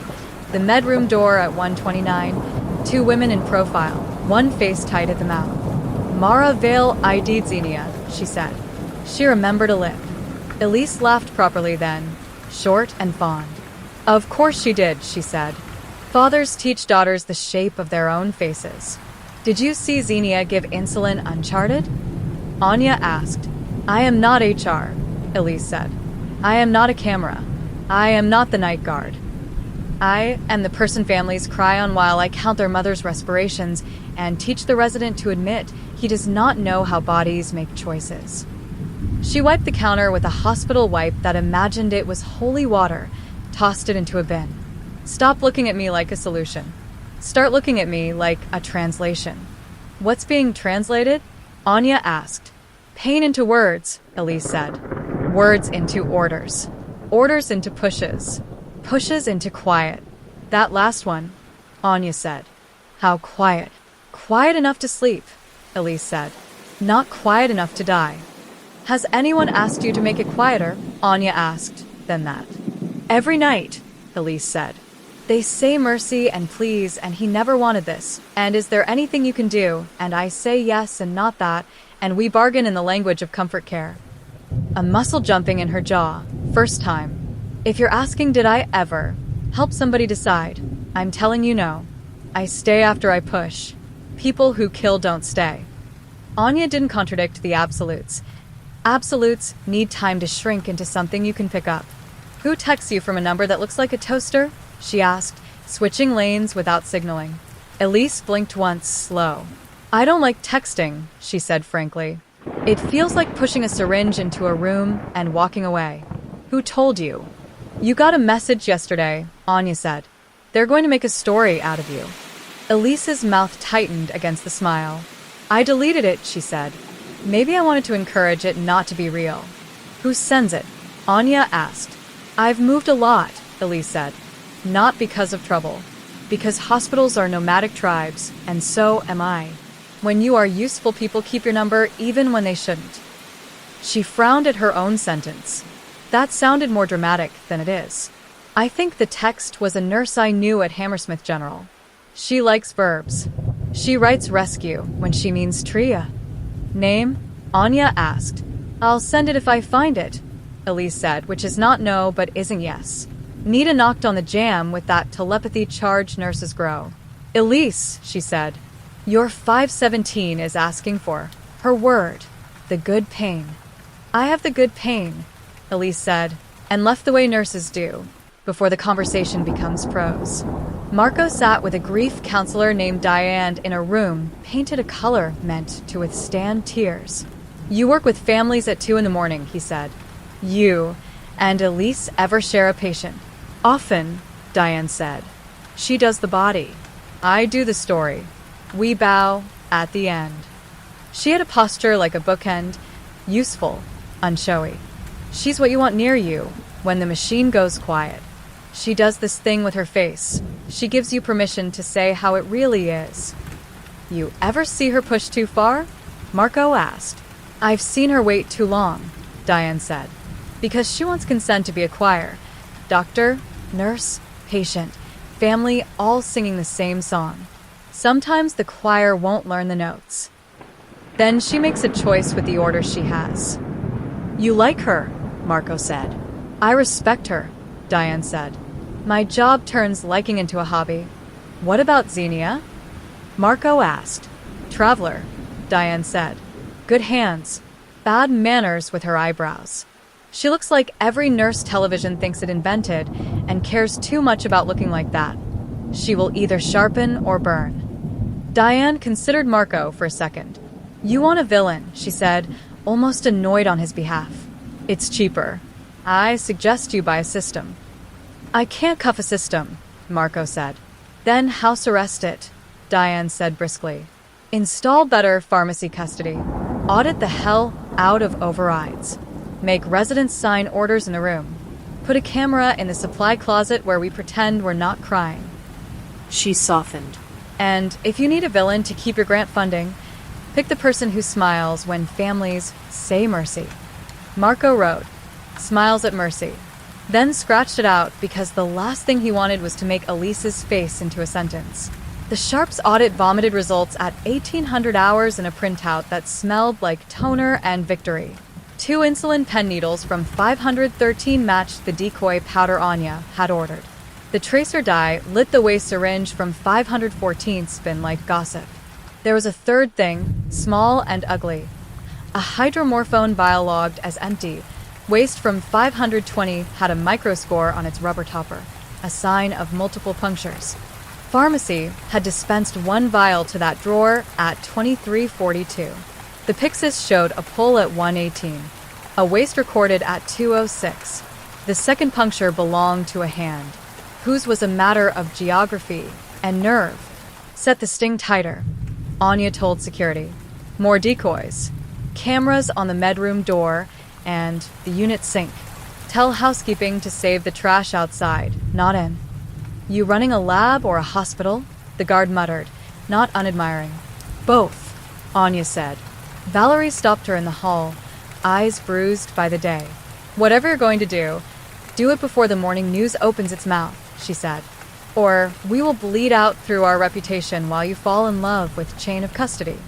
"It's already on their rundown," Anya said. "White teeth and all." "Then pick tonight," Valerie said, "and make it stick." Elise arrived at 1845 with a Tupperware of soup like a social contract, and a locker that had learned her weight. She changed her shoes, tied her hair again, pinned her badge. The tiny tape flag said calm and had started to fray. a halo going to seed. She checked the board.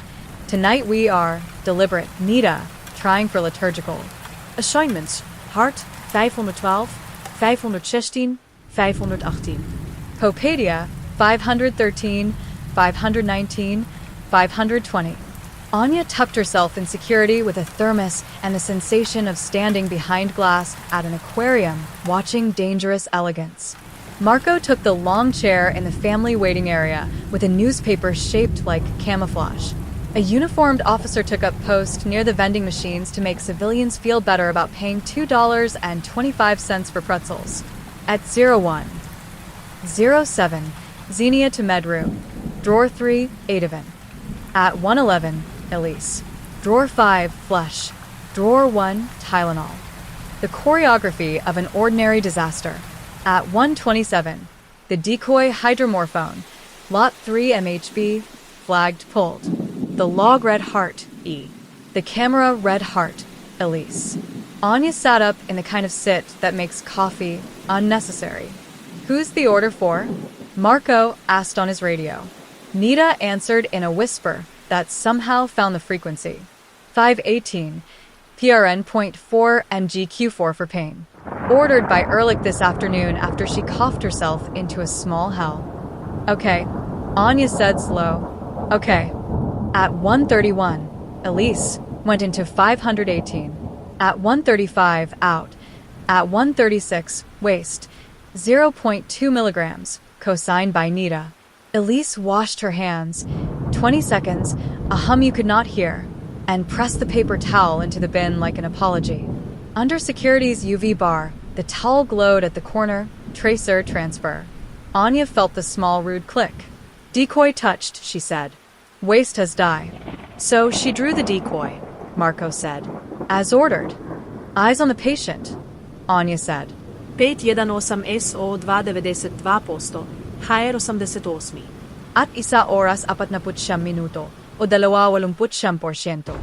At isa oras 58 minuto, 86%. Jude materialized with a neb like a magician who hates rabbits. Elise was there, hand on shoulder, voice a ladder, the metabolized virtue of staying. At the same time, 513th sugar did a sleepy snake. Xenia charted juice given, and D aware. The medroom caught her at 206, drawer 3 Adavan again. Waist flagged pending cosign at 214. Elise cosigned at 216. Face a deliberate smooth.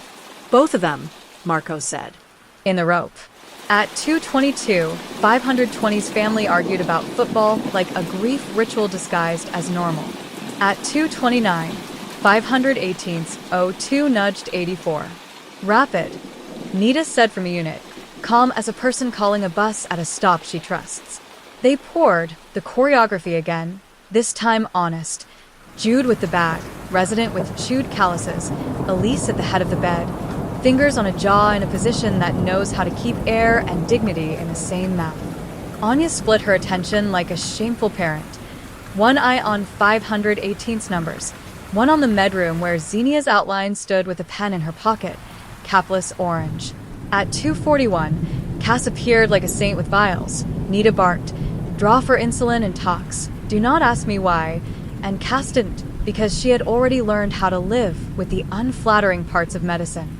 At 244, 518's heart flirted with a rhythm that would have been useful if it had stayed to help. At 249, a line, arrogant and straight. The resident said, time, in a voice he would hear in his car tonight. Elise closed 518's eyes with the back of 2 fingers because the front were promises. Security's phone rang. The guard mouthed lobby. White Teeth was in the foyer, a cameraman trying to teach a tripod to tiptoe. Valerie stood between them and the elevator with a smile capable of taxidermy. Anya felt the story put a hand against a glass. She turned back to the med room. The waste bin for 513 lit under the lamp, an insulin pen cap glowing with dust. Xenia washed her hands and turned off the tap the way criminals do in PSA videos. Too clean, too quiet. Anya exhaled. Patterns don't love coincidence. They hate cameras. She looked at the other monitor, the one that caught the unit sync from the side. the angle only the person in the room remembers. Elise washing her hands after 518. A habit. A litany. The tracer smear on the towel. The hydromorphone decoy had carried dye specifically to prove it had been in a syringe. She had drawn from it, wasted, co-signed, stayed, held the jaw gentle, said the right word, counted breaths. Anya rewound. The moment in 518 at 1:33 when Elise turned away from the monitor, lifted the syringe to the light like a tiny flute to check bubbles, and her mouth, calm, always, pressed her lower lip with her teeth for exactly the length of a push. The same unflattering, human gesture the daughter had noticed on someone else. Don't you dare. Anya told her own brain. Dare what? Marco asked. Make a man out of a shadow, she said. Make a story out of one face, because it's the face you can see. We can see too, Marco said. And 2 hands moving too much medicine. 3, Anya said quietly, eyes touching Jude through glass, bagging, timing, blinking air to a body. Always 3. The rapid cleared. The paperwork began. The unit found its false quiet. Elise went to the family room where a cousin had materialized with a rosary, like a seatbelt. She sat. She stayed. She said the things she says about the night, about the room, about being present. She did the quiet part out loud. Anya watched her through glass and felt the case tug in 2 directions at once. Xenia had touched the decoys, had pocketed an insulin pen, had played fast with comfort. Elise had drawn the decoy hydromorphone and given it as ordered and stayed and watched a woman stop, and her towel glowed with dye, and that meant nothing and everything, that she had touched the vial, not that she had pushed too much, that she had wasted, not that she had lied. Valerie texted Anya from the lobby. Media didn't get upstairs. I told them a cluster is a salad, and we don't serve it. Anya texted back. Buy Jude a coffee. And Cass. And your Pyxis. Then, after staring at the still of the sink until it became a weather map, and Elise, she sent Marco to walk Xenia to the small office again. This time he brought a paper bag with a pen inside, dusted like a magic trick. We found her lunch, he said. Search my car, Xenia said, tired of posture. We already did, Marco said. He set the bag down. We found your work. Her face moved. The little collapse before righteousness stands up again. Charge me, she said, or let me work. We're not done counting, Marco said. Back upstairs. Elise sat at the station with Jude. He'd brought her a cup, and she held it with both hands like warmth was a hobby. I don't think I like being looked at this much, she admitted. Then come hide behind a ventilator, Jude said. We have better light. She smiled. It reached one eye. Her phone buzzed on the desk. Unknown number, a number that had changed masks. She turned it face down without reading. She didn't explain it. Jude didn't ask. The compassion between them was indecent and earned. Nita dropped a yellow sticky on Anya's sleeve as she walked by. Families for 514 and 518 want to talk to the nice detective. Under it, in smaller script that only a nurse would write without confessing to it. We are not well. Anya found Mara in the chapel, tired as a coin. It wasn't the calm one, Mara said, before Anya could set a mouth to words. I know, Anya said, because for once she did. Thank you for telling the truth even when it doesn't fit the show. Mara nodded, eyes on the candlelight. Do you ever get to say something is nobody's fault? She asked. I get to say it less than I want, Anya said. Tonight I get to say it's somebody's and not hers. Will you tell her I said thank you? Mara asked. For my mother-in-law, for not being dramatic about it. I will, Anya said, and meant it as a sacrament. At 7:05, the unit did its end-of-night ritual. Handoffs, bins, jokes a day would find obscene. Valerie stood in the doorway like St. Peter for the damned and tried to appear like a person who had 8 hours of good choices ready. White Teeth was back in the lobby, more polite now. The fountain performed. No one tipped it. Anya cornered Elise at the sink one more time. Today, she said, at 3, I want you to bring your lawyer you don't have and sit in a room you won't like and tell me about Riverbend Care. I read the file. I want her version. I want the thing you think will make me love you less. Elise considered. She nodded. Okay, she said. And afterward, I want to go home and sleep so hard my bones forget their job. You'll get half of that, Anya said. Elise washed her hands, dried them, missed the UV lamp entirely. She walked toward the family room, then turned back like a thought remembering itself. Detective, she said. Yeah, Anya said. Your job is ugly, Elise said. So is mine. If you make me a monster for being tired in the ugly part, you'll be right and wrong at the same time. I live there, Anya said. Me too, Elise said, and went to tell a woman what had happened inside her mother's last hour, without any poetry at all. Behind the glass, the wall in Anya's mind redrew itself. Arrows bright, circles darker. Xenia, insulin/Ativan, ID/die. Elise, present/decoy draw/stays. System, overrides/bad strips/verbals. In the center, the phrase she'd hated her own cleverness for writing. Nightshift Mercy. She drew a line through mercy and wrote permission underneath. Patterns don't love coincidence. Coincidences love costumes. Tonight, the costumes had smeared Tracer on their cuffs. It wasn't proof enough to cuff anyone yet. It was enough to keep the room warm for one more hour of questions. Outside, Dawn made the glass pink without apologizing for any of the night. The whiteboard had been wiped. A new hand wrote, "Today we are awake." Someone drew a crooked sun with patient rays. Jude slept badly on a couch intended for polite donors. Nita balanced the day like a bartender with 6 full drinks. Valerie answered a reporter without saying cluster. Marco ate a muffin that had tried to be a cupcake and failed adorably. Elise finished her last note. Time of death 2:49. Family present. Comfort measures provided. Nurse remained at bedside. She signed it. Heart E. Her signature looked like a river again. Faster today, slightly higher water. Chapter 5, Riverbend. The precinct interview room didn't bother pretending to be kind this time. The microphone blinked its little red light like a conscience. Detective Anya Fiske pushed over water and a set of forms that explained rights to a person who already knew about forms and rights and what rooms do to both. Elise read the paper all the way through. Nurses don't initial what they don't understand, and signed with a river of ink that didn't grandstand. Valerie Kwan sat to her left because the union liked it and because Elise had said yes when Valerie offered to be furniture.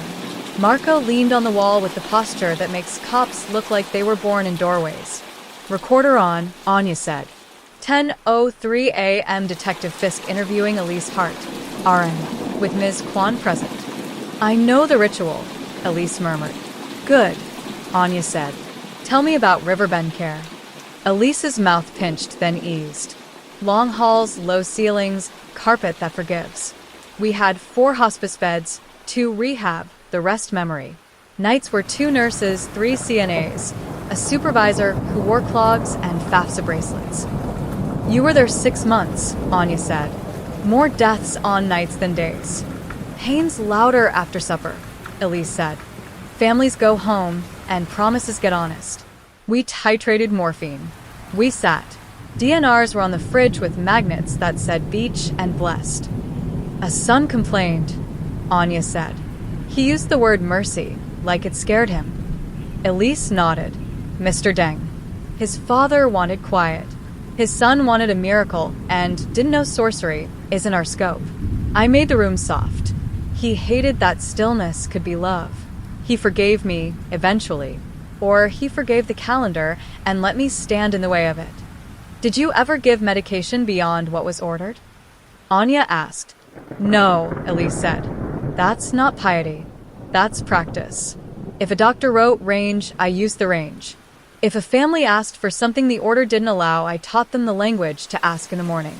If a resident wrote gentle sedation, I called at 2 a.m. and made him write lorazepam 0.5 milligrams for Q6-HPRN like a grown-up. You never killed anyone, Anya said, leveling the ugly so no one would think she was afraid of it. I have been in the room while people did the last part, Elise said, and I have not hurried them. That's the only version I can live in. Marco slid a sheet across the table. Pyxis, last night.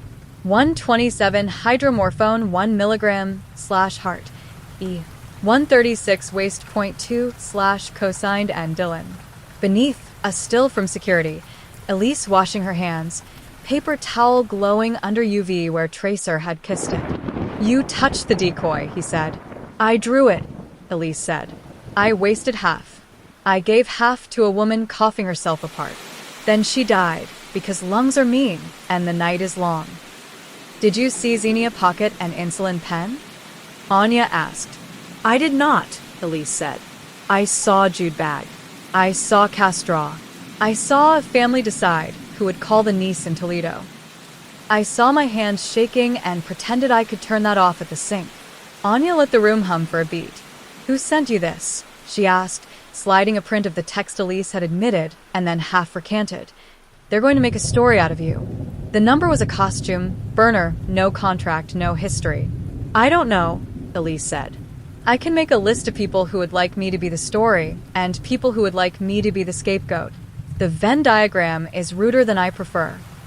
Names, Anya said. Elise looked at the wall as if it had ever done anything but absorb.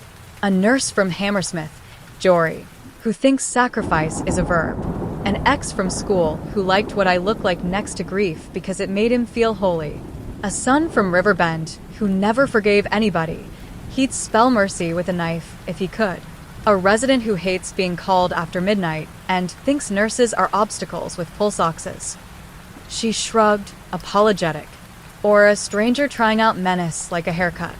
Valerie pinched the bridge of her nose. Detective, she said, if you're circling, circle. If you're arresting, arrest. If you're protecting my staff, speed up. Protecting and speeding are natural enemies, Anya said. We're going to do a little of both badly. She clicked the recorder off. Off the record, she said. Tell me the thing you thought about at 1:33 when you lifted the syringe to the light. Elise surprised herself by answering. My mother, she said. She had the same cough right at the end like a hammock falling out of its hooks. I wanted to take that out of her. I can't. I can only do the part we call comfort and then sit there and not edit anyone's grief. Anya held her gaze the way you do when your brain is performing betrayal and you need your face to be loyal. Okay, she said quietly. Okay. Popadia, Xenia, nurse, traveler, sat in a different room with a different recorder and chewed air like gum. She had asked for an attorney, then said never mind, and now radiated the particular fury of competent people being watched. You took an insulin pen from your pocket into 513 at 3:11, Marco said. You didn't chart it. His sugar dropped. We pushed D50. Your hand had tracer from a decoy on it. I corrected a number, Xenia said. Your meters are liars. Your residents are cowards. Your detectives are tourists. You gave Adavan to 514 at 124, Anya said, sliding still. You wasted at 139, decoy lot. Elise co-signed at 141. He died an hour later. He was tugging lines, Xenia said. You going to train the dead to be polite? What's in the cooler you keep visiting in your trunk? Marco asked. Food, Xenia said, rolling her eyes. There's no good cafeteria at 3 a.m. in this city unless you count the vending machine you made a cop guard like it's in witness protection. Do you know what C-peptide is? Anya asked. Xenia smiled in a way that will get you enemies and maybe an award. Yes, detective, she said. Do you? Because the way your lab called it to my charge nurse made me think you learned the word on a podcast. Anya didn't bother, hiding her grin. I like you least when you're right, she said. The science is with us. Now I need the story to behave. What story? Xenia said. Nightshift triages pain and panic. Families say mercy when they mean speed. Corporations say metrics when they mean cost. Detectives say cluster when they mean we got embarrassed on TV. She leaned forward. Find your villain. I'll be here, charting in full sentences.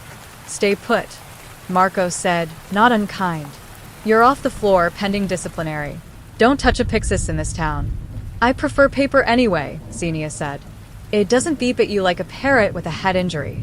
Back at St. Wenceslas, the whiteboard had been wiped so often the gloss had turned matte. Today we are humble inglorious block script. Nita was a metronome at the desk. Jude had printed a sticker for his nebulizer that said "Don't panic" and another under it that said "Panic a little." The fountain in the lobby kept insisting the atrium was a river with aspirations. Valerie called a huddle in the break room and told her people what they already knew in a language they could keep in their pockets. "We're split screen," she said. "On one side, the press. On the other, policy. We will not feed the former while starving the latter. If anyone speaks to the media, they will find themselves in HR without snacks. If anyone has a gut about a med, a cosign, an override, bring it to me and to Nita and to pharmacy and to the detectives in that order. We will over-communicate until we're boring." "Promise," Jude said. "Promise," Valerie said. Anya watched from the doorway like a parishioner who has wandered into the wrong denomination and found the hymns better. She caught Elise's eye. Elise made a face that meant "I am about to make it through a day" without falling down, and went to 516 where a man with a bad prognosis wanted his orange peeled just so. She did it just so. The me called at 1340 with a voice tired of being asked to be God. 518 talk screen, prelim only, he said. Hydromorphone within therapeutic range. Not a dose that kills. Morphine metabolites as expected from previous days. Novensostak. Lungschwet. Petechiae periorbital. I can't give you a homicide. I can give you a night shift that tried, failed, and wrote it down. God likes a paper trail, Anya said. He likes custody, the me said. And good labels. She hung up and stared at the wall in her head. Xenia with her glowing hands, insulin pens, lip bite. Elise with her glowing towel, plastic jaw holds, stayed. The system with its inflating words and shrinking margins. She drew another circle around range orders and wrote verbal signatures with a thick line. Then, because she had earned one melodramatic act and no more, she drew a caret and wrote Riverbend at the top and ST. W beneath and same face between them, then crossed out face and wrote verb. At 15:10, the hospital PR rep marched White Teeth to a conference room and bribed her with bullet points. Anya took a quieter room and called the DA. We can hold Popadia on misdemeanor tampering, she said. We can push for felony if the lab turns pretty. I want a warrant for her phone. And I want to put a detective in a bed upstairs. Excuse me, the DA said. Undercover, Anya said. A controlled chart. Cameras in the med room and the sink are not enough. We have hands that move medicine when the orders are soft, and a second pair that moves it when the orders aren't there. I want to pulse the system we'll guard with its life and see who comes to fix what isn't broken. You want to make bait out of a detective, the DA said. I like you less today. Then give me a volunteer with vitals and in 4, Anya said. I'll take the risk. The DA sighed in a way that meant write it clean. Start the paperwork, she said. I'll lose a night's sleep with you. Valerie balked on principle when Anya floated it. This is a hospital, not a stage. And then agreed because failing quietly in public makes zealots of administrators. You put your person in my unit, she said. You give them a sitter. You don't make my nurses babysit your experiment. You put a stop on their march so nothing slips. You make the Pyxis beep at them like a bird. And you pick a name that won't get anyone killed if a tray lands on the wrong lap. I'll put them on the board as study PT, Nita said, already pulling a spare armband from the drawer like a magician with a moral code. Diet none. Allergies, cops. Jude clapped once, delighted and horrified. I call dibs on respiratory, he said. If we're doing theater, I want to run fog. Fog is extra, Valerie said. You can have a cannula and a mean look.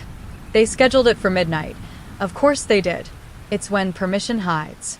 Anya called Marco and told him to go eat something that wasn't from a machine. He told her to go home and practice sleeping. They both ignored each other and put on clean shirts. Sunset turned the hospital glass gold the way money does. Families did laps in the atrium like penitent fish. The whiteboard went to Tonight We Are, playing in a weary hand. Elise rolled her shoulders and tightened her ponytail. Xenia had been sent so far across the house to oncology that even the map needed help pronouncing it. At 2340, study patient, Marco Velez, born July 7th, allergies, bad coffee, rolled into 517 within 4 of normal saline and a grin he could turn into discomfort on cue. He wore a gown with his boxer shorts like dignity sneaking into a hospital party. Nita set a sitter, Gloria, outside the door with knitting that could survive war. Jude set oxygen at 1 liter just to make the monitor love him. Valerie glared at the plan one last time and didn't cancel it because she could not. Anyone touches him without a green light on my board, Valerie said. I will turn this unit into a training video for lawsuits. Understood, Elise said, and meant it for more than the sentence meant. Anya tucked into security with a bad coffee that made her badge itch. The guard killed the lobby feed. She didn't want to watch the fountain beg for tips. 106, Elise to med room. Drawer 5, flush. Drawer 1, Tylenol. 111, Xenia's pinged on oncology. Badge readers proving she was across the building arguing with a pump. 118, Gloria to 517 with a fresh cup she had smuggled past a sign. Liquids in patient rooms by exception. 121, Jude to 517 to make a joke about nasal cannulas as fashion. 127, door to 517 opened. Elise's silhouette. You need anything, she asked, honest to the point of painful. I need to pretend, Marco said. He coughed once, theatrical, then twice, less so. The monitor blinked 96% and tried to be interesting. I have exactly the amount of nothing you require, Elise said, and stood in the doorway like a guard who refuses to bring a sword to work. She left. Anya exhaled. At 1:33, a whisper in security's radio. Oncology alarm, the guard said. Ventilator in 4C. Jude. Anya said on the unit channel. I'm on step down, Jude said. Oncology's night RT is covering. Why? Because someone who isn't a nurse just made a ventilator complain, the guard said, uneasy. Valerie's voice cut through like steel underfelt. Quan to 4C, she said. Now. The oncology hallway cam showed it in colorless clarity. An ICU room, ventilator tubing uncoupled at the elbow where only someone who knew the gear would reach. The patient's chest hitching wrong. A figure in scrubs moving with efficient, calm hands to reconnect it. A second figure, night RT, arriving with a curse, fixing what was already fixed, glaring at air like betrayal. Did we catch a nurse? Marco whispered into his mic from 517, breaking protocol because terror likes company. No, Anya said, ice forming in the part of her she reserves for clarity. On the replay, she watched the hands. Not a nurse's habit. A respiratory's. Quick, sure, disdainful of anyone who would need help and anyone who would offer it. The camera angle got her the jawline, the set of the shoulders, the way the person turned their head to check the cuff pressure, and not the monitor. She knew that choreography. She had watched it like a lullaby for 2 weeks. Jude, she said very softly. I'm on step down, Jude said again, insulted this time. The figure in the feed wasn't Jude. Different build, different height. Same craft. In the corner of the frame, a badge flashed when the person leaned. Vincent, RT, the per diem who split nights between hospitals like a man with too many anniversaries to remember. Anya's brain made the impolite click she'd been saving for later. Nightshift Mercy had more hands than she'd bargained for. One pair liked syringes, another liked air. Xenia had been talent. Someone else had been rehearsal. Security to 4C. Anya said, already moving. Quietly. Valerie, meet them. No cuffs until I say the word. Record hands, not faces. Copy, the guard said, voice trying not to enjoy any of this, and only partly succeeding. In 517, Gloria's knitting paused on the needle as Anya's shadow went by hard-headed. Elise stepped out of 512 with a chart in her hand and saw Anya's face do math too fast. What? Elise said. Another set of hands, Anya said. Not yours. Not Xenia's. Air. Elise didn't miss. Respiratory. Per diem. Anya said, already past her. Elise looked down the hall at Jude, who had risen like a drawn bow. She lifted a palm, stay. He did, barely. Her mouth moved around a word she didn't say because the hall didn't need it. In oncology, Valerie met security at the door and put on her administrator face, which is a kindness with a blade under it. "Mr. Vinson," she said, conversational, as the RT adjusted a cuff that did not need adjusting. "We're reviewing protocols on ventilator checks after midnight." Vinson looked up through his eyelashes the way men do when they've been congratulated for being useful and are bored of it. "I did a check," he said. "Your vent was loose." "Lucky," Valerie said, "that you were walking by." "I'm always walking by," he said. Good, Valerie said. "Walk with me." She escorted him into the hall where security's camera could love his hands without a fight. Anya caught the frame from the side. The fingers held the cuff gauge not like a prop but like a metronome, exact, unhurried, friends with pressure. Her stomach went lonely. You can love competence and hate what it does. "Detective," Valerie said into her shoulder mic like a woman stirring without moving. "Your Mercy wears a different costume." "Keep him," Anya said. "Don't let him clock out. Don't let him put his hands in his pockets. Don't let him touch another vent." Valerie smiled at Vincent like a person offering pie. "Exit interview," she said. "Just a sec." He blinked slowly and nodded, agreeable as a cat. Back on step down, Jude leaned his forehead to the supply closet door because there's a religion's small rooms invent for men who feel betrayed by their own craft. Elise put a hand between his shoulder blades for a single second and removed it before the room could mistake it for ownership. In security, the guard rewound the oncology hallway feed and did the unthinkable, kept his mouth shut. In 517, Marco's monitor beeped politely at 1:58 to tell the room a detective was alive. Gloria knit a row that had survived worse nights. The whiteboard still said plain, and someone had drawn a lantern under it with a little halo. Anya walked fast without running. Hospitals know the difference. When she reached oncology, Valerie had arranged Vincent in a chair with an empty clipboard and the ineffable experience of being managed by a woman who has managed ventilators and budgets in the same hour. Anya took the seat across and set down a small recorder and the kind of smile that makes liars tired. "Mr. Vincent," she said, and wished she didn't have to, "tell me about checks after midnight." He smiled back, easy, as if the room owed him decent lighting. "I walk," he said. "I listen. I tune. I keep what breath will have me." "Do you ever keep too much?" Anya asked. He tilted his head, the way a man does when he loves his answer in advance. "Mercy," he said. Anya felt the case lean and then catch itself before a fall. Mercy. The costume was traveling. Xenia, insulin. Vincent, air.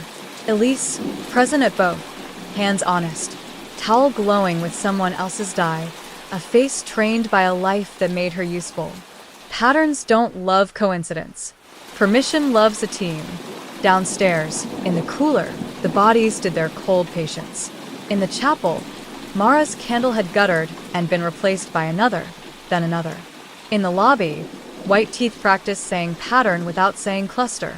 In pharmacy, the custody man counted vials like parishioners. In step down, Nita wrote "Tonight we are" and stopped, marker hovering, then finally wrote "still" and underlined it because sometimes the bravest thing a room can be is that. Anya clicked the recorder on. "Let's make the quiet part out loud," she said. "Start with your first night you learned you could touch air." Chapter 6, Air Rights. The first thing Anya did was take away Mr. Vincent's pockets. "Hands on the table," she said. "Not unkind. Not optional." He laid them out. Clean nails. A faint indentation on the thumb from a manometer gauge. The red line you get when you wear a glove too long and pretend it's a second skin. He watched her watch him with the mild interest of a person who believes competence is exculpation. "Recorder on," Anya said. 1:59 a.m. interview with Raymond Vincent, respiratory therapist, per diem. "You want my CV?" he asked, easy. 12 years split between here and Memorial. Night preference. I like rooms when they remember what they're for. "Vent checks after midnight," Anya said. "Walk me through your ritual." Pressure. Cuff. Humidity. Filters. Water traps. He ticked them off like a litany. You smell for hot plastic. You listen for the whisper where a tube meets a throat and decides whether to stay. Oncology 4C, Anya said. Camera shows you at the bedside at 1:31. Vent disconnected at the elbow. Reconnected by the time night RT arrived. It was loose, he said. I tightened it. Why was it loose? She asked. Because nurses pull blankets like they're trying to win a prize, he said. Because respiratory gets called after the problem is solved. Because tubing ages and contracts, and the hospital buys the cheapest elbow on the market. Mercy, Anya said, not a question. He met her eyes like a man accepting an honorific. Some of us still say it. Define it, Anya said. He sighed, a professional exhale. The difference between a machine being a room and a machine being a prison. Do you make that difference alone? She asked. You want me to say we have a club, he said, amused. Neighborhood Watch for Suffering. Do you? She asked. He smiled, small. We have experience, he said. We have hands. Sometimes the order lags and the body begs. We help the calendar catch up. You disconnect, she said. You help. Sometimes tubing is slippery, he said. Sometimes oxygen dries out an old lung, and sometimes you turn it down so a person can stop trying to breathe water. He looked at her, patient in a way that makes the scalp tighten. We're not villains. You're not gods either, Anya said. Neither are you, he said pleasantly. Valerie stood behind glass, jaw set, arms folded so tight the room would bruise. Security, 2 steps back, held the posture of men who wish they were needed a little less. On the unit, Jude did the work that looks like magic when you don't know the torque of a connector, and is just work when you do. Locker search, Anya said into her radio. Respiratory room. Mr. Vincent's and anyone else on his rotation the past 2 weeks. Warrant on its way. Start the chain now. Copy, the guard said, savoring chain like a hard candy. They found what a man like Vincent would have. Cuff manometer, MDI spacers, sterile water ampoules, a screwdriver set with an extra Phillips he'd ground down to fit a specific ventilator panel. Nothing illegal. 2 things ugly. A small vial of topical anesthetic labeled for dental use, benzocaine, and, wrapped in a towel, a wad of vent tubing elbows sealed in their individual bags, hospital stock, the adhesive labels peeled off. Pilfering, Valerie said dryly. We can hang him on that and watch him wriggle. Bag it, Anya said. Photograph hands, locker, the towel. Dust the benzocaine vial for prints. Send the elbows to Biomed. I want to know if any wards have been short. Biomed answered with the weary competence of people who fix all the things nobody thanks. Oncology filed 2 shortages this week, the tech said. Step down filed 1. Inventory thought it was a scan error. We found 3 elbows in a trash can outside a room with a fresh code. Where? Anya asked. Step down, he said. 518. It wasn't proof. It was choreography. By 9, the hospital had decided to call it an internal review in collaboration with law enforcement, and the morning anchors had decided to call it a nightmare at a beloved community hospital. Valerie did a live spot with a white teeth anchor, said team 7 times and transparency 5, and somehow managed to make a word like quality sound like a noun that had survived a storm. Anya rode the elevator with Jude, who stared at the floor numbers like they owed him apologies. Vincent, he said. Air, Anya said. He knows where the button lives. Jude made a face that turned a good man 35. It takes 2 hands to keep breath honest, he said. 1 to bag, 1 to feel the neck. If he's doing it alone, he's sloppy. If he's not, he stopped himself like a grown-up refusing to make theater. You think he's a soloist? Anya asked. I think he's proud, Jude said. Pride works alone until it finds an audience. Elise. Anya said carefully. She watches, Jude said. She stays. People who leave don't love their work. People who stay might love it too much. Do you? Anya asked.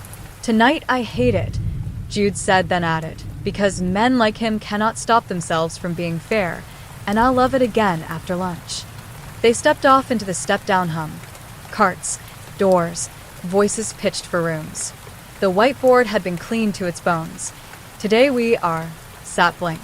Nita stood with the marker and did nothing. The empty line looked like honesty. Write still, Elise said, passing with a chart. Then underline it. Nita wrote still and underlined it. Miss Hart, Anya said, catching her by the med room. We pulled Vincent. I heard, Elise said. Jude, looks like someone stepped on his instrument. What's the name you don't say? Anya asked. Elise considered, then refused politeness. There's a way to bag a person who wants out, she said. Squeeze long, slow. Starve the lungs a little while telling everyone you're helping. Nurses who don't know air won't see it. Families will think the blue means you care, because blue always looks like effort. Have you seen him do it? Anya asked. No, Elise said. I've seen 3 patients get quieter with his hands on them than makes mathematical sense. She met Anya's eyes square.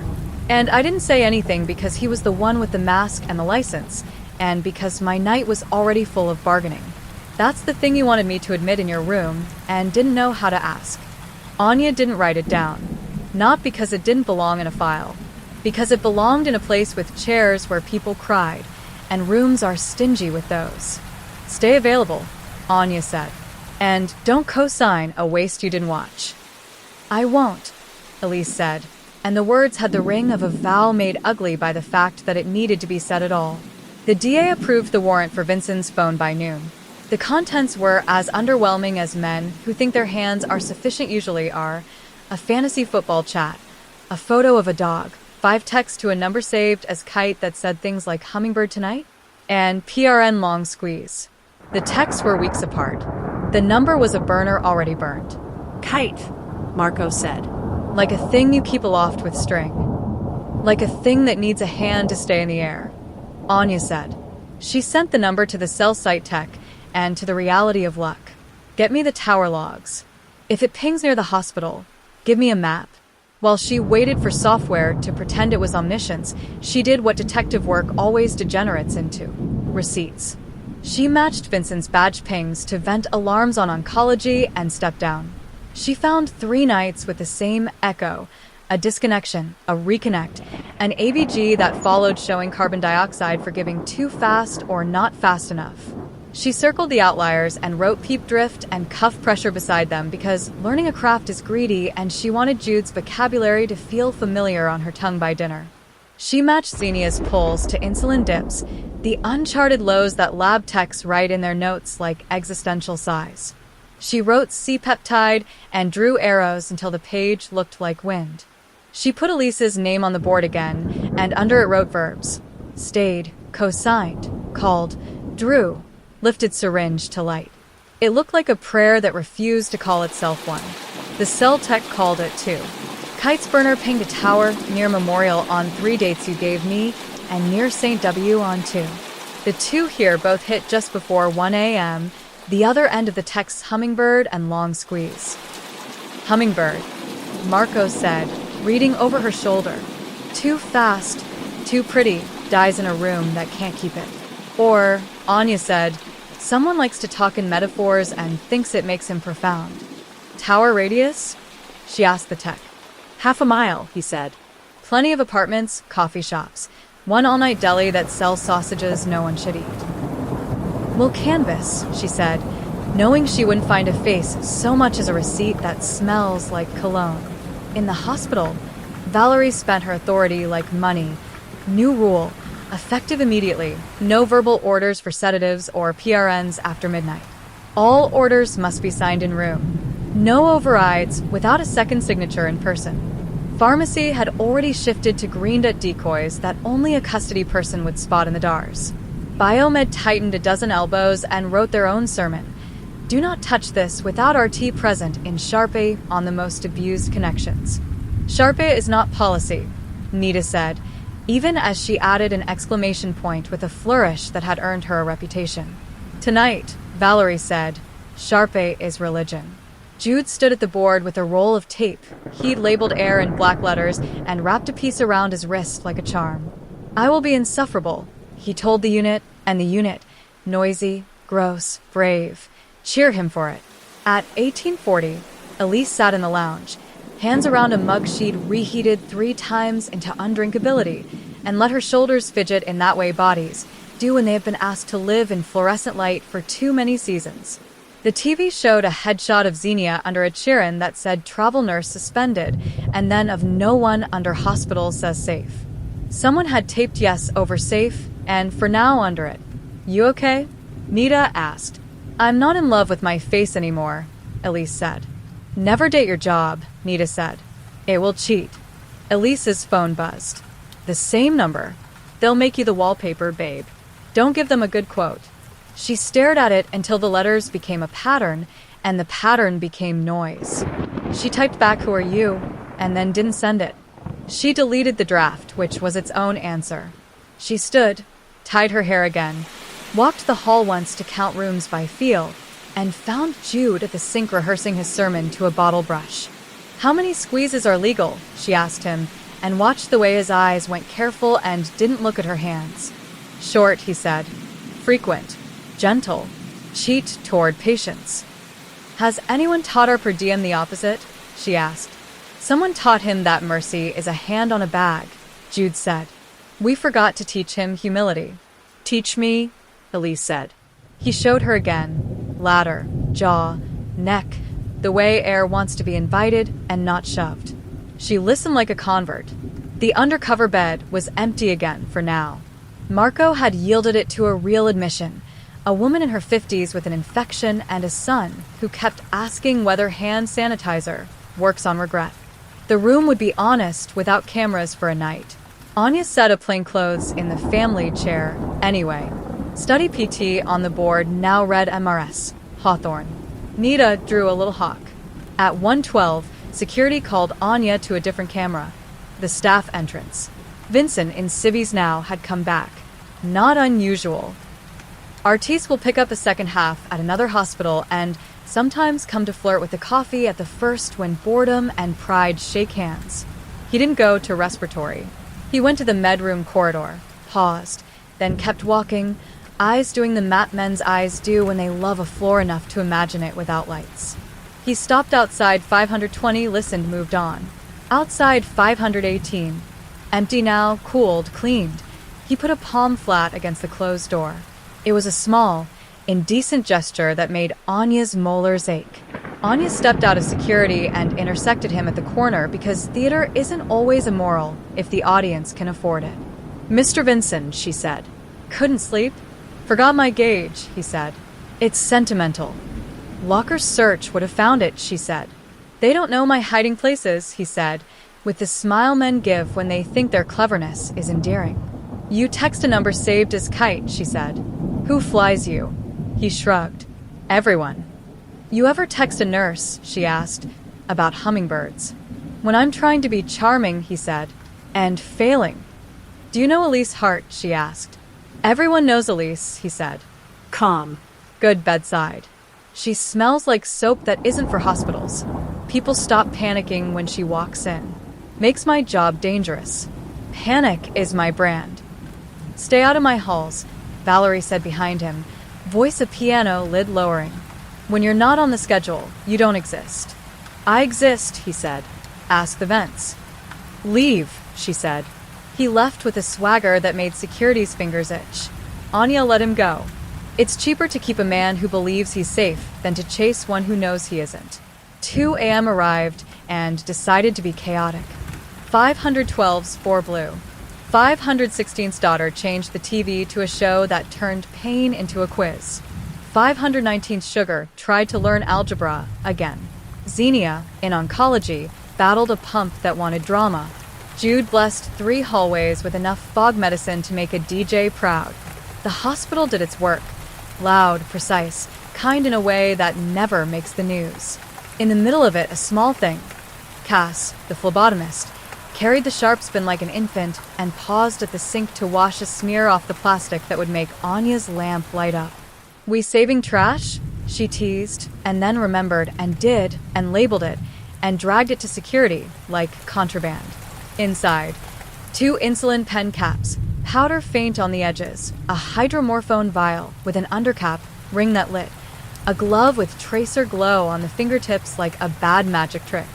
The timestamps on the bin matched the hours on the polls. The polls matched X, Popadia earlier that week, and Hart, E, tonight for dilaudid, and Dylan and cosine. None of it was the whole story. All of it was proof adjacent. Anya added to the wall, which had begun to look like an anxious flower.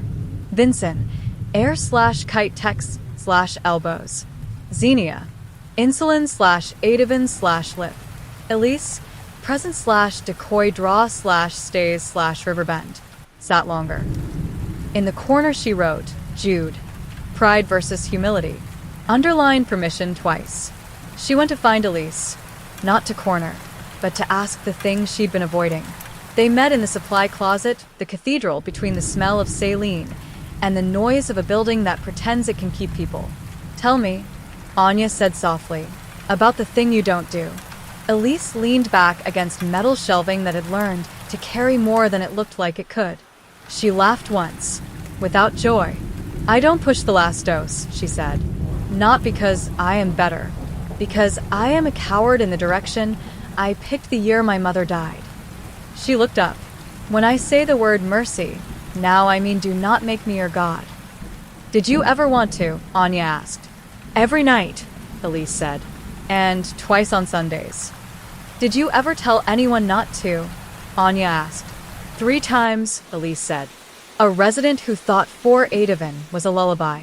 A nurse who thinks agitation is a sin. And a respiratory who held a bag like a man who had mistaken air for permission. She touched the shelf, as steadying. I didn't report him. He works different floors. He's not mine. She met Anya's eyes for the last part. I regret that. Ray Vincent, Anya said. Elise didn't blink. You don't need me for that part, she said. You have cameras. I need you for the room, Anya said.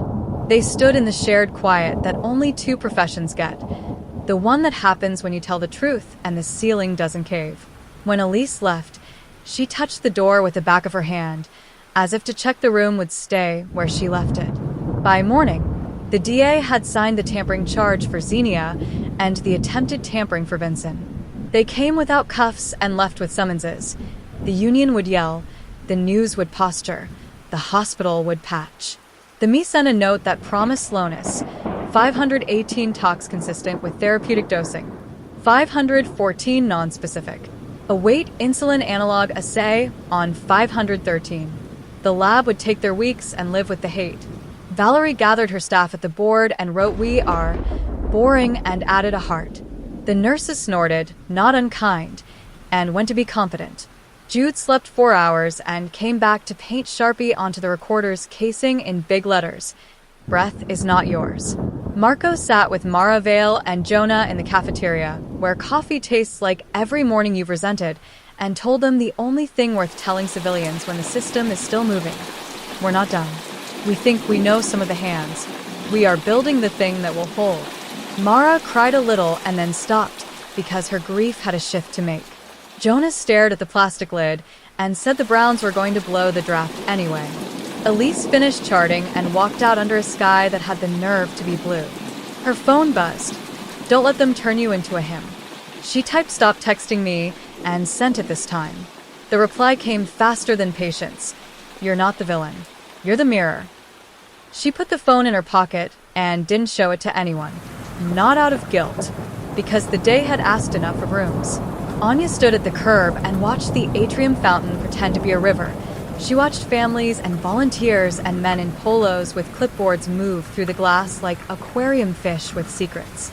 She had 2 names and a third that would never fit in a headline because stayed is not a crime and cosigned is not a virtue, and mercy turns to mud when you throw it at a building. Tonight, she told Marco, we keep the study bed open, not for bait, for reminding the floor what it feels like when someone is watching and the only thing they want you to do is be boring. He grinned in a way that broadcast how tired he was. I can do boring, he said. We're going to make a religion out of it, Anya said. Upstairs on the whiteboard, someone had already written it, small, in the corner, not a joke. Maintenance is love. Nita drew an arrow to the Sharpie above the vent connector. Jude underlined boring and added and proud. Valerie rewrote the policy and sent it with her name big enough to be sued. Mr. Vincent went to work at Memorial and found the vents there a little less agreeable. Xenia called a lawyer who told her which adjectives to confiscate from her mouth. The me sharpened his pencil over a test that refuses to hurry. The news cycle got distracted by a dog that could skateboard. Mercy, for a day, stopped being a costume and went back to being a word you only use carefully. At 7:12, the hour the hospital flips shifts and the city flips eggs in pans, the fountain in the atrium stuttered, then resumed. No one clapped. The building kept breathing. The rooms kept their corners. The night arrived on time, unglamorous and armed with policy. And for once, in a place where permission had been a privately traded currency, the only thing anybody got away with was charting exactly what they'd done and signing it with a name they weren't ashamed to say out loud. Chapter 7, Kite String. The deli 2 blocks from St. Wenceslas served coffee like a dare and sausages like a lawsuit. Detective Anya Fiske sat in a window booth with a map folded wrong, a burner phone, and a plan that depended on 3 things she distrusted: cell towers, patients, and other people. The number saved in Vincent's phone as Kite had pinged this corner twice in a month, 102 and 056.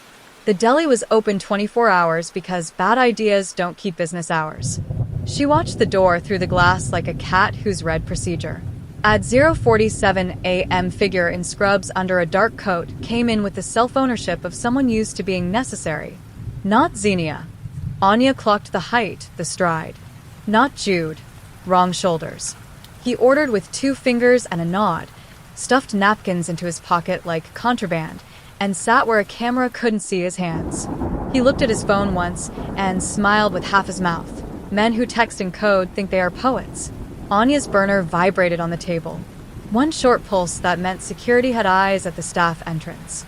Vincent badged in at Memorial 039. Good. Kite hadn't needed him here to feel useful. It ruins their mythology. Back at the hospital, the whiteboard had written something that made Anya like Nita more than was safe. Tonight we are dull on purpose. Someone had stuck a star next to purpose with surgical tape. Valerie intercepted Anya with a folder and the posture of a person who has taken off her jacket and kept her authority. Vincent is suspended from both campuses, she said. Unpaid. The union's lawyer sent me a first draft of their hate. I sent back a first draft of my love. We'll end up at mediation where everyone eats the same cookies and calls it justice. Let me talk to him again, Anya said. Off his leash. Valerie's mouth made a line parents recognize. Do it where my vents can't hear him, lie to them. Downstairs, in a small room that had once held paper charts and now held men's mistakes, Vincent sat with his arms not crossed and his mouth a soft line that had been described as sincere by people with a weakness for hands. Anya set the recorder down and did not turn it on yet. You're texting a Kite, she said. Kite met a man at a deli. Kite walks like a person who thinks the city apologizes. Vincent raised his eyebrows like a man matching a game he hadn't been briefed on. Do I get to care? He asked. You get to feel left out, Anya said. He laughed, short, warming. I do, he said. Like being the vent nobody cleans. Who taught you long squeeze? She asked. He didn't blink in the way that made her stomach like him less. I learned it watching lungs work, he said, and listening to families beg, and chewing on the way ethics committees say comfort, as if it were a form. Who needed the reminder? She said, quiet. A nurse who wanted to be air, he said. She asked me how to make it painless. Name, Anya said. You have her number, he said. I have a number, Anya said. It could be a barista with opinions. I need a person. Why? He asked, curious. So I can stop looking at the wrong face, Anya said. For a moment, one rich, small moment, his mouth almost told the truth. Then he tucked it away like a badge. Kite is nobody, he said. Kite is a picture I text when a night goes bad. Anya turned the recorder on because refusal is a verb that deserves a transcript. The unit ran itself with the ragged grace of a chorus that has decided not to impress the audience. 512's for learned manners. 516's daughter learned to knit a pearl. Mrs. Hawthorne, The admission that stole Marco's decoy bed, slept with the serenity of the just or the medicated. It didn't matter. Her breath made a noise like a good engine. Elise walked softer than usual. The new policy lived in her muscles. No verbal sedatives after midnight. No cosign without eyes on the push. No overrides unless your mother would sign her name under your chart. She liked it. She hated needing it. In 520, the Sun asked if Ativan was a horoscope. "It tells you who you are after you take it?" he said, almost smiling. Elise said, "It tells you who we are after we chart it." He laughed once and then cried politely and then stopped because emotion has visiting hours. Anya watched Elise watching rooms and admitted to herself the thing she'd been resisting. The nurse's competence made her jealous. Detectives have only 2 tools, questions and time. Nurses have 57, plus tape. At 1:18, the med room recorded Popdia, oncology, Ativan 0.5 milligrams. Security texted Anya FYI and a skull. She ignored the skull and watched the camera at the deli again because obsession is a rhythm, not a trait. Hoodie hadn't returned. Scrubs left with nothing and the confidence of a man whose whisper travels. At 1:26, Jude ducked into 517 with a neb. He counted like a man praying to a metronome. Inhale. Good. Hold. Out. Mrs. Hawthorne didn't need it. He did. He exited shaking out his hands like a pianist in a corridor with bad acoustics. At 1:33, Elise at the sink, washing hands already clean. The habit felt like piety. It wasn't. It was maintenance. She dried them, tossed the towel, and turned as Nita said her name. "Family in 514 wants to talk about comfort," Nita said, careful. "Define it," Elise said, equally careful. "He never wanted to be here," Nita quoted. "Is there anything you can do?" "Bring Diane," Elise said, meaning the grief counselor. "Bring a doctor with an order. Bring the policy. Bring water." She went, shoulders squared the way honest rooms deserve. Anya went the other way, toward security, because a guard had texted found this in trash by ramp with a photo of a syringe cap dusted like a crime novel. She bagged it herself. She was beginning to like the feel of tape closing a mouth. 3 miles away, in a half-renovated apartment above a nail salon, the phone saved as Kite vibrated on a windowsill. A woman with brown hair and clean nails picked it up and wrote 2 words, "Not tonight," then put it back beside a plant that was trying to live. She didn't look at the hospital on the skyline. She looked at the ceiling and listened to a neighbor move a chair like a threat. Her other phone, the one with a plan, the one her brother paid for because he liked the idea of being useful and couldn't stand hospitals, buzzed a calendar reminder. Hammersmith Jory, call. She swiped it away. Jory was a nurse who made verbs do tricks. Kite texted no more. The city exhaled and didn't tell anyone about it. The next morning's delinquent Sun found the precinct interview room already in use. Anya had called Riverbend Sun Mr. Dang because guilt keeps better than sausage. He arrived in a suit that had comforted 3 funerals and said the word mercy, like it was in a spellbook he had seen burned. "She sat longer," he said. "That nurse, the one you like, she didn't do anything wrong. That's the problem. She did everything right, and then the room told me to get out of the way." "Did she kill your father?" Anya asked. "Ugly on purpose." "No," he said. "I did. I signed the DNR. I took his soup away when he couldn't swallow and was choking in front of my face, and the world applauded me for being a good son." He looked at Anya the way people look at policemen when they've decided to confiscate self-pity. "Do you know what people want from hospitals?" "Apologies," Anya said. "Permission," he said, "to put down what can't be carried." He left with a gentleness that had been bought at a terrible price. Anya sat in the quiet and thought. Kite sells permission. Vincent sells air. Xenia sells quiet. Elise sells presence. I sell verbs to judges. She wanted to go home and alphabetize her books until the urge to make metaphors died of neglect. Saint Wenceslas decided to be busy for lunch. A cardiac admission put a gurney at the station like a challenge. A priest asked for decaf and got espresso and forgave the coffee for lying. A volunteer knitted a hat the size of regret. Nita rewrote the board to this afternoon. We are doing the next thing. Valerie cornered Anya in the hallway and handed her a list. Override report, she said. Last month, nights only. Before policy. It's about what you'd expect. Pain meds, insulin, antiemetics. 3 outliers. Ativan with no signed order. All 3 nights the same. Popadia once. Agency nurse once. A name that matters once. Anya read. Heart. 122. Ativan 0.5 milligrams. Agitation. MD sign-off pending. Cosign. Resident Tan. She swallowed the first sentence her brain offered. Swallowed the second. Said the third out loud. What room? 520, Valerie said. The night no one slept. Her chart reads like a decathlon. She gave half. She documented. Tan signed at 4:12. The family wrote her a letter in the morning about how grateful they were to not have watched their mother fight a tube. Thank you, Anya said, for not editing. Don't make me regret it, Valerie said, and went to explain to a donor why naming rights don't include the right to order sedatives by phone.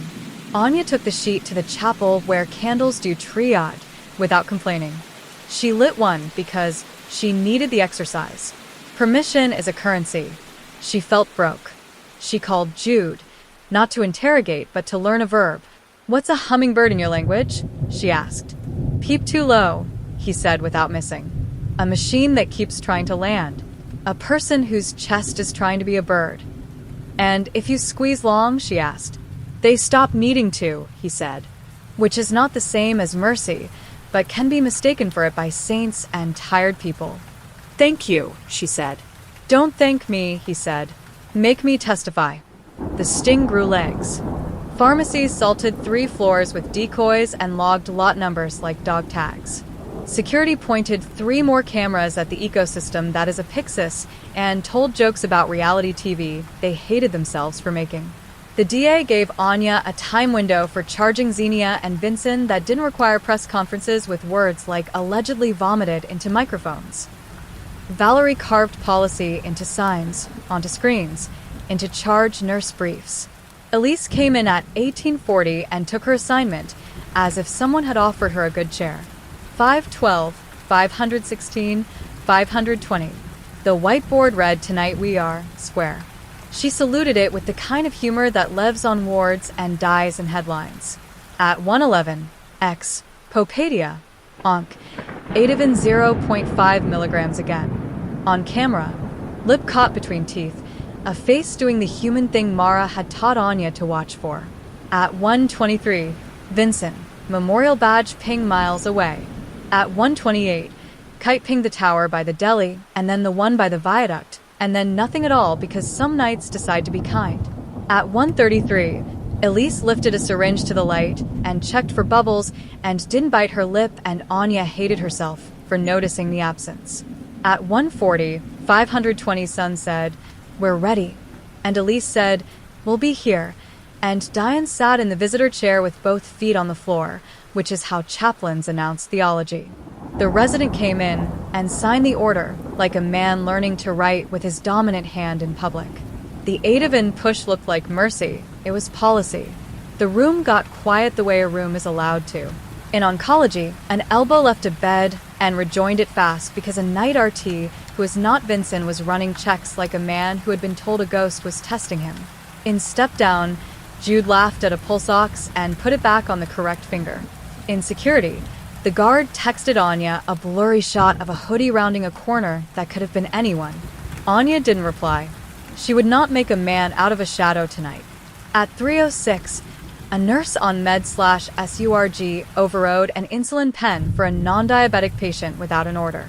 She was 63 and bad at computers and good at easing fear with nonsense.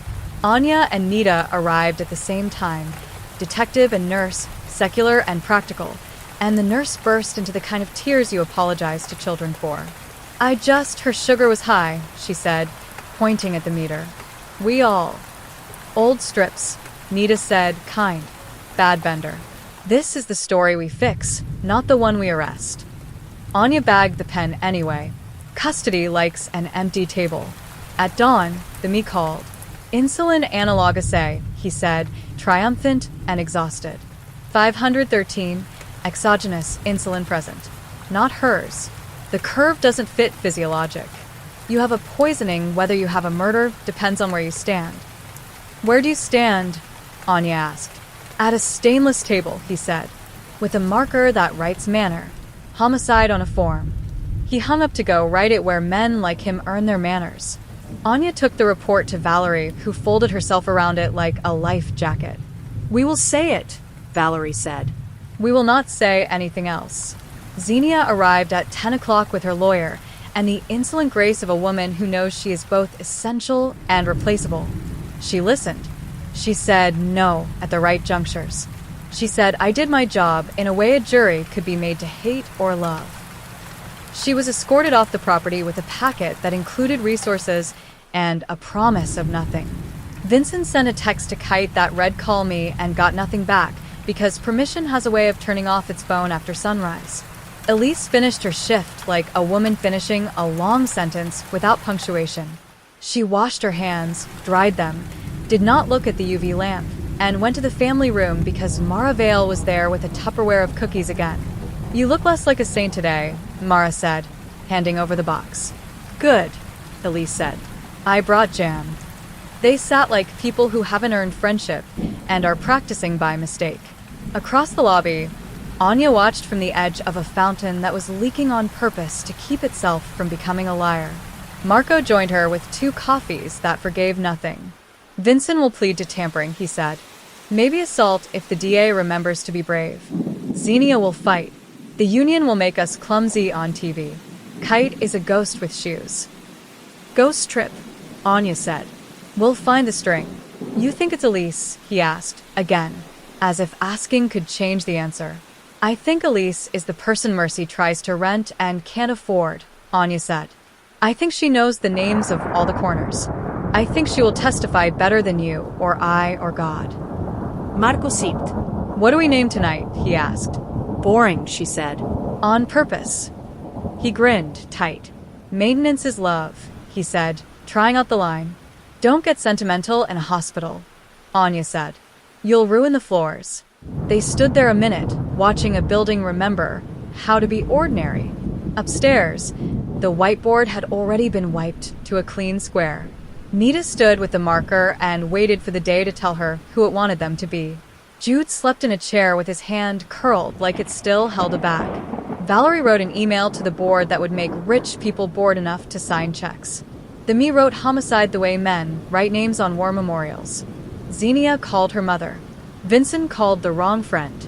Kite watered a plant that didn't deserve it and then looked at her hands and washed them as if soap could teach skin to forget. Elise went home, finally, and made a bed like a ceremony and lay down flat and said out loud to an empty room, "We are not gods," and let herself be nobody until the next night arrived dressed as work. Chapter 8, Morbidity and Mercy. They called it morbidity and mortality and served muffins because medicine loves juxtapositions. The lecture hall at St. Wenceslas had tiered seats and a ceiling that thought about acoustics in the way church basements do. Kind, not competent. A podium waited like a witness. On the screen, Eminem, step-down patterns, Q3. Under it, Valerie had insisted the subtitle read what we missed and what we fixed and not who we blame. Detective Anya Fiske stood against the side wall because detectives don't belong at podiums unless a judge says their names first. Marco sat 2 rows up pretending his suit was a sweater. Jude had a portable bag valve mask with a tag that said teaching prop, not for people because he, too, loved juxtaposition. Valerie began like a floor nurse scolding the weather. We are here to be boring, she said into the mic on purpose. There will be no heroics. There will be verbs. The room chuckled and then did what she wanted. Quiet. She talked curve by curve, case by case. 517. Insulin dip. Exogenous confirmed. 518. Hydromorphone within therapeutic range. Hypoxia likely multifactorial. 514. Ativan within order range. Timing contested by grief and clocks. Slides showed Mars, ABGs, Pyxis stars. No one swooned. Good. They had learned. When Jude's turn came, he carried the bag like a violin. "There are 2 squeezes," he said. On the screen, a camera angle of his own hands from security's tutorial feed. Short and frequent. Patient's lungs fill. Exhale. Fill. Exhale. Long you hold. You help. You starve. It looks kind if you wanted to. He squeezed the prop twice, once right, once wrong. The room, trained to hear the difference through plastic and pixel, did. "Who taught the wrong squeeze?" a resident asked, voice tucked safely into anonymity. "Pride," Jude said, "and a night that was too long, and a word we stopped arguing with." He looked at Anya and then at Elise across the aisle. Mercy doesn't like being a verb. Elise didn't flinch under the attention.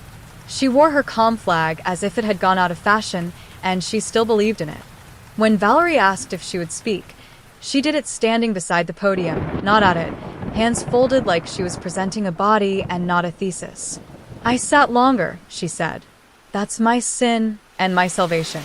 I didn't push beyond the range. I did cosign. I called when orders were soft. I stayed.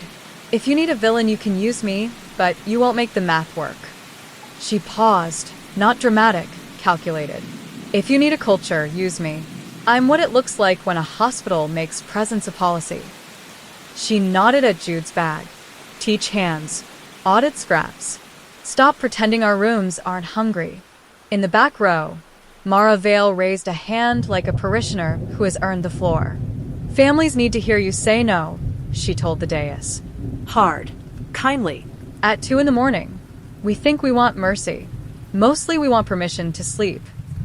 She turned toward Elise. "Thank you for staying. Now go home." Laughs, sad and human. Valerie closed the session by writing on the slide with a stylus, "No verbals after midnight. No overrides alone. No mercy AS medication." The room took a picture with its phones because that is how policy learns to have a life. After, in a hallway that has seen more truths than the chapel, Anya caught Resident Tan. He wore the guilt of new doctors everywhere, polished, eager, ill-fitting. "Your verbal orders," she said. Ativan at 124, sliding scale at 314. You signed the second at 412. Why the first at all? He swallowed, Adam's apple rehearsing. "The family," he said. They were high-tide. The nurse, Traveler, said he was pulling the cannula. "I didn't think it would harm. I went. I signed. I'm not proud." "Did you ever get a text from a number you didn't save?" Anya asked, breezy enough to be dismissed. "Everyone does," he said. "Pharmacy consults your partner at the deli about a Reuben. I ignore them all." "Smart," she said. "Don't learn poetry from strangers." He blinked, relieved to be teased, and ran back to a code he would call rapid in his chart and my first near miss in his head. The deli had cameras that predated logic. Grainy, off-angle, the kind owners install for insurance and then forget to point at faces. Anya watched the night before on loop, a silent play. Scrub's profile. Hoodie's half-smile. Their hands rehearsing air on a napkin runway. She could see a cup with Claire scrawled in marker. Barista handwriting, which meant nothing unless it meant everything. She asked the kid at the counter, who was 20 and earnest and wanted his city to be a film. "Claire," she said, showing the still. "Claire works mornings," he said. Brown hair, laughs like she's apologizing. Tips us too much. Reads textbooks on break. He leaned in conspiratorial. "I think she's pre-med. She smells like aspirin." "Last name?" Anya asked. He shrugged. "I only know people by what they order. Claire is 1 tea, 1 black. Scrubs is eggs if the world behaves." "Does the world behave?" she asked. "Not since the fountain broke," he said, as if Saint Wenceslas Atrium were a municipal deity. Anya left a card and bought a tea with a name on it that might be evidence later. Outside, she texted the cell tech. "Tap transit, Jackson 3rd, 056 to 110, and felt like a person who had learned to ask a city to confess. Security at Memorial faxed over, a 2-page incident memo because some institutions won't let email near guilt. Ventilator disconnect. ONC ICU, 212 last Wednesday. RT. Vincent in small print like shame. On the second page, a note in a different handwriting. Nurse, C. Hollis. Saw hooded female in corridor. A number. An address. Anya smiled the way a tired woman smiles when a universe that loves coincidence slips and calls it evidence. She drove to the address in an afternoon that smelled like wet cardboard and civic ambition. Claire Hollis opened the door with a mug in her hand and the expression of a person who has been told to be wary and is resentfully good at homework. She was 27, maybe, brown hair, clean nails, a ring from a Claire's counter. Her living room contained a plant losing gracefully and a stack of MCAT prep books that had learned to make a fort. Police? Anya said, showing badge and posture. Detective Fiske. I don't like police, Claire said, not unkindly. But come in. My landlord tells me I should practice being grateful. Anya liked her already. You were on oncology last Wednesday, she said. Memorial. You saw a woman in a hoodie. Claire wrinkled her nose, trying to fix a face that wanted not to be caught. Short, she said. Peacoat over the hoodie. Moved like she was in her own house. I said, can I help you? And she said, you already have, and kept going. Then a vent alarmed and Ray showed up and fixed it and told us all to calm down like he invented oxygen. Ray Vincent, Anya said. Claire made a face that meant men with whose your daddy energy in hospitals. He's fine, she said, which sometimes means the opposite. Is this about the cluster? We don't use that word, Anya said. We use pattern, and then we break it up. Claire's mug said Kite Festival over a beach sky. Anya stared at it until Claire noticed. My brother, she said. He flies those ridiculous big ones. He calls me Kite because I'm an anxious person and he likes metaphors. Your number? Anya asked too fast. Claire rattled it off like a locker combo. It matched the burner. Anya did not perform relief. The room had earned better. Why is a respiratory texting you long squeeze? She asked, gentler this time. Claire's eyes did that betrayal thing, blink, stall, reveal, that human beings have never evolved out of. Because he wanted to sound like he knew something I didn't, she said. We had coffee twice. He thinks rules are for day shift. He says nights require creativity. He tried to impress me with anatomy like I hadn't memorized a brachial plexus for fun. She took a breath and let out a laugh that sounded like a floor fan. He sent long squeeze because I told him hypoxia by kindness is still hypoxia. Good, Anya said. Keep telling him that. Keep your distance. And if he or anyone asks you about hummingbirds, tell me first. Claire nodded, serious now. You're not arresting him, she said. Yet. We're collecting verbs, Anya said. Then we'll pick a noun. Claire poured tea into a second mug, like she'd been raised right. Do you want me to be a witness? She asked. Because I can do high-functioning panic. I want you to keep your brother's nickname, Anya said, and not answer texts after midnight. She left with a statement scribbled on a form and a promise that meant more than paper. Outside, the city practiced being November, even though it wasn't. The fountain at St. Wenceslas stuttered again at 3:12 p.m. and then behaved like a machine that knows its job in public. At shift change, Nita wrote, "Tonight we are," documenting on the board. A ripple of mock applause made her bow. Marco had claimed a couch in the family lounge and learned to sleep with one shoe on. Elise arrived with a clean tape flag that said calm in fresh ink and a lidless Tupperware of soup because lids in hospital lounges have evolutionary disadvantages. Any more strange texts? Jude asked her in the alcove near the med room where the hospital kept its sympathy and its wipes. She shook her head. The phone got bored, she said. Phones are like cats, Jude said. They like the one person ignoring them. At 0:58, the med room camera caught Elise drawing dilaudid 0.4 milligrams for 512, the post-op with a too brave father, and the pain that makes men believe in gods. At 1:05, the waste bin fluoresced where it should. At 1:11, 512 breathed like a boy. At 1:13, oncology's hallway camera saw a peacoat. Short, brown hair tucked, hands in pockets. Not Claire. Of course not. The world isn't that neat. Security pinged Anya while she was halfway through a cup that tasted like compliance. P at ONC. She hit the stairs. By the time she reached the landing, the peacoat had vanished into a stairwell that hates cameras. By the time she reached the unit, the vent alarm had resolved itself with only a nurse's hand and a resident's courage, and Jude on loan for long enough to teach a cuff how to behave. "Your ghost," Valerie said, tight-lipped. "My hobby," Anya said, and ordered a search of stairwell cameras that would produce exactly what stairwell cameras always produce. Blur.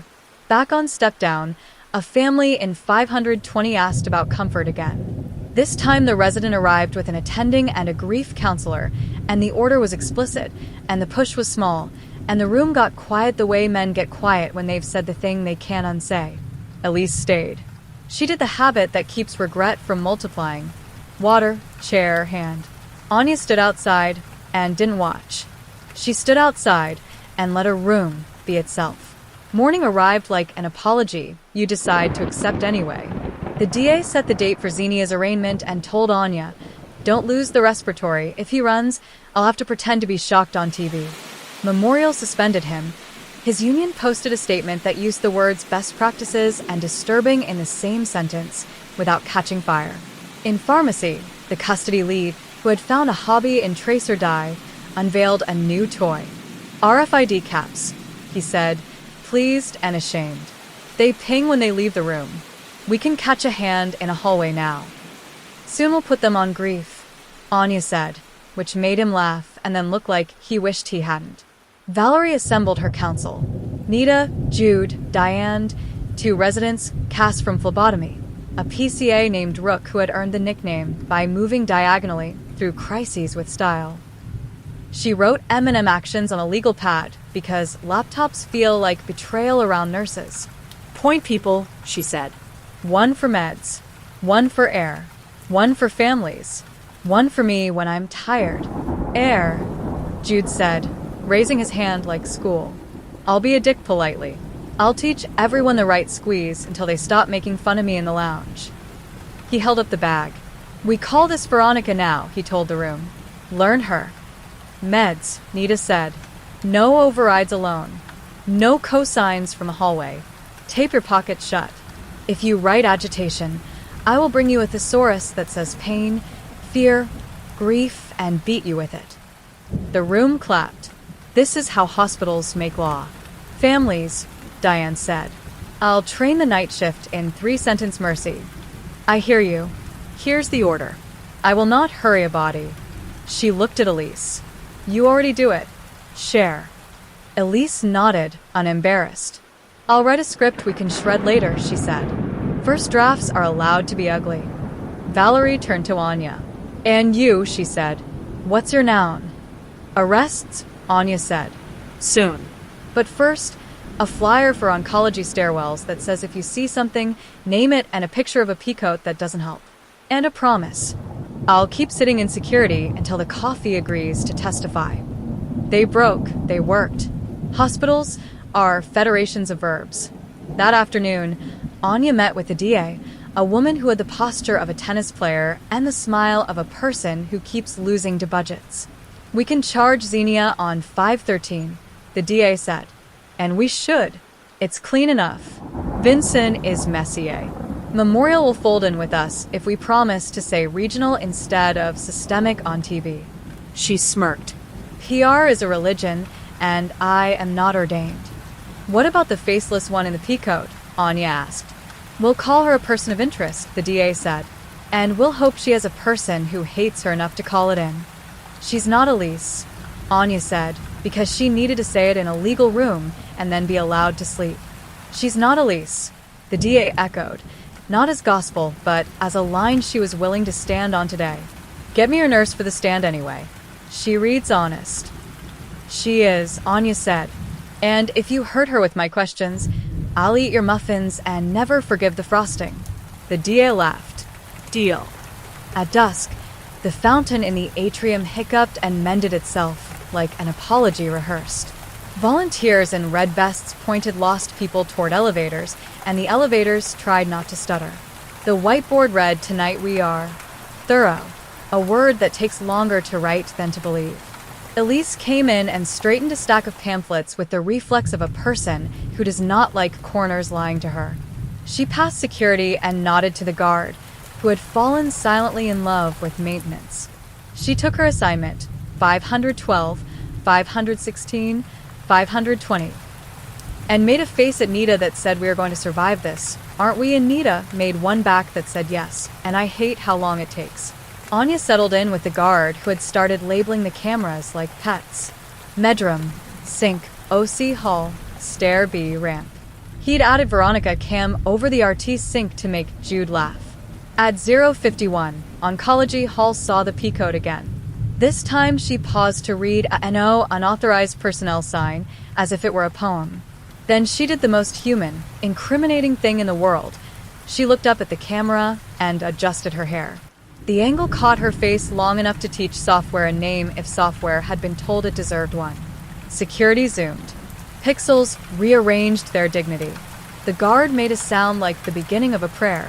Anya felt the click, not the rude one, the right one, the one that happens when a picture and a word become the same size. "Got you," she said softly. It wasn't Claire. It wasn't Xenia. It wasn't a nurse. It was a woman from housekeeping, per diem, floats at Memorial and St. W, rostered as L, PA, who held trash bags like coats and had access to stairwells, ramps, closets no one questioned. In her pocket, on a lanyard like a badge, a key ring heavy enough to open rooms that don't like company. On her wrist, a hospital rubber band women use to tie their hair back when grief runs hot. "Housekeeping," Valerie said, behind Anya's shoulder, voice leaking sorrow. "Of course. The only people we never stare at. The ones who make us look clean." "Pull her schedule," Anya said. "Both hospitals. Last 6 weeks. Cross with vent alarms and Pyxis pulls." The guard was already typing. Love of custody had become his superpower. On camera, Ms. Pena moved with the cool economy of a person whose job is to be invisible and whose hobby likes that too much. She took the stairs down, not up. Toward the ramp. Toward the trash. Toward the bins where decoy caps had been found glowing like bad jewelry. Anya texted Marco and the DA and security and the part of herself that drums when cases make sense. Kite found a string. Then she stood up and went to meet a woman who held a ring of keys to everyone's secrets. The whiteboard, for once, was prescient without knowing it. Thorough held fast. The fountain performed. The night steadied. And somewhere between mercy and maintenance, a hospital remembered how to love boring enough to make room for justice. Chapter 9, Keys. Lord Pena's key ring sounded like a small wind chime when she set it on the table, a stack of circles stamped with floors and closets, and the quiet places a hospital hides. Detective Anya Fiske watched those keys the way jewelers watch a stranger handle diamonds. With respect, resentment, a little fear. "We clean what you forget to bless," Lord said, voice even. Per diem shirt, peacoat now on the back of the chair, hair tied up with a hospital rubber band the way women do when someone is about to make them answer for things. "You want to tell me I was in a hallway?" "I was. My vacuum hates oncology." "Recorder on," Anya said. "Lord Pena, Environmental Services." Lord pointed at the microphone as if it were a badly placed lamp. "I'll be late to my other job if you make this long," she said. 2 kids wake up at 6. My mother lives with me. She thinks I work in a hotel." "You work where saints would be useful," Anya said. "Let's start with the stairwell by Oncology at 051. Why were you there?" "I move trash," Lord said, unbothered. "The bags shoot jams on nights. It's been on the ticket since June. We are the ticket." "You paused under the camera," Anya said. "You adjusted your hair." "I am a woman," Lord said. "We fix our hair, even when we are being accused." Valerie Kwan stood behind the glass, breathing patience she couldn't spare. Security had printed schedules, badge pings, camera stills. Marco leaned on the door like a doorman at a building that didn't want this guest. Anya slid a photo across. A blurry frame from the staff ramp. A biohazard bag on a dolly. The mouth of the bag cinched with a blue zip tie. Under UV, the knot glowed faint tracer. like cheap stars on a kid's ceiling. You tied this, Anya said.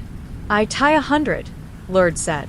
You buy the blue because purchasing got a deal that makes them feel like kings. This one came from Step Down, Anya said.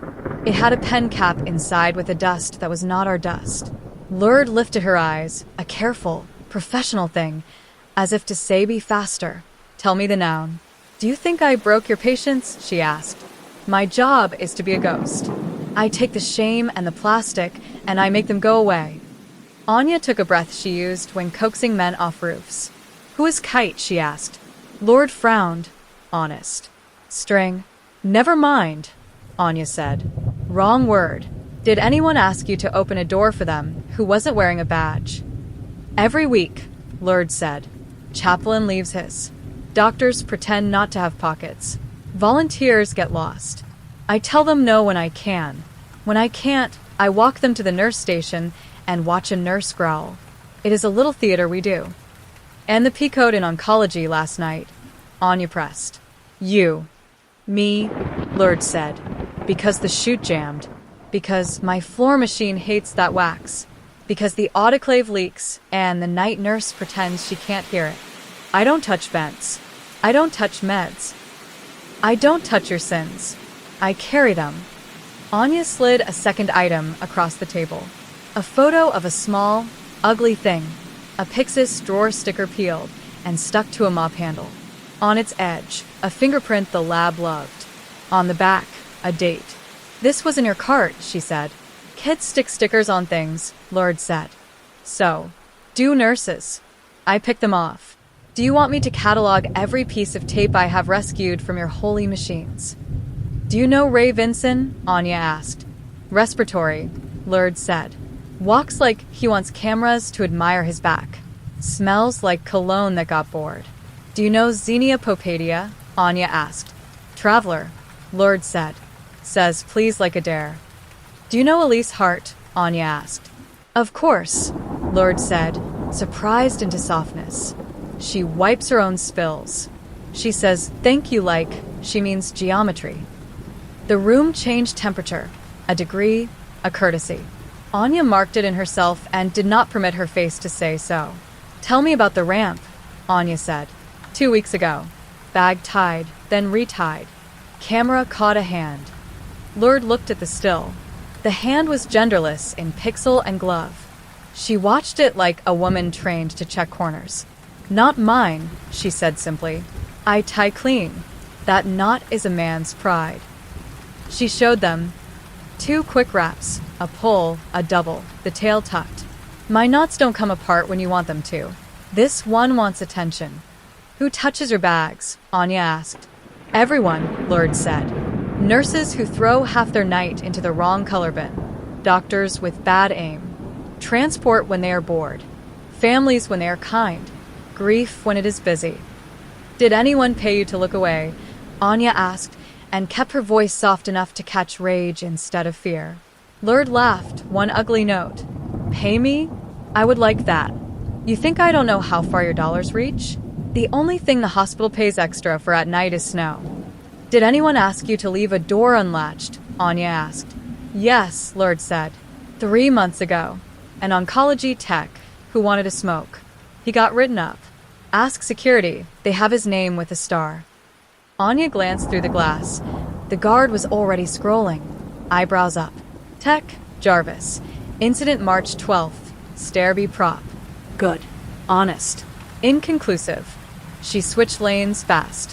What time do you get to the deli? She asked. Lourdes blinked. When I have the money, she said. Never for eggs. The sausages scare me. Did you meet anyone there last night? Anya asked. No, Lourdes said. A beat. I did pick up coffee for a nurse who said she would pay me back and did not. Do you want her name so you can arrest her for theft? Write it anyway, Anya said, because names teach rooms their scale. After, when Lourdes had taken her keys back and made them do the little music again on purpose, I am still here. I am the one who knows where the doors live. Valerie exhaled against the glass. She's not her hand, she said. She's someone else's eyes, Anya said. And she's right about the knot. They pulled every bag from the last 2 weeks stored in Environmental's yard. EVS had kept them because Valerie asked, because decoys make archivists of janitors, and under UV found 3 more with the tracer dust winking where a tie had been undone and retied. Security matched timestamps to ramps. Badge pings to no one. Cameras to blur. The knot, though, the knot belonged to Pride the way Lurd said. A tug that wants to be seen. Ray, Marco said. Maybe, Anya said. Or Ray's imitator.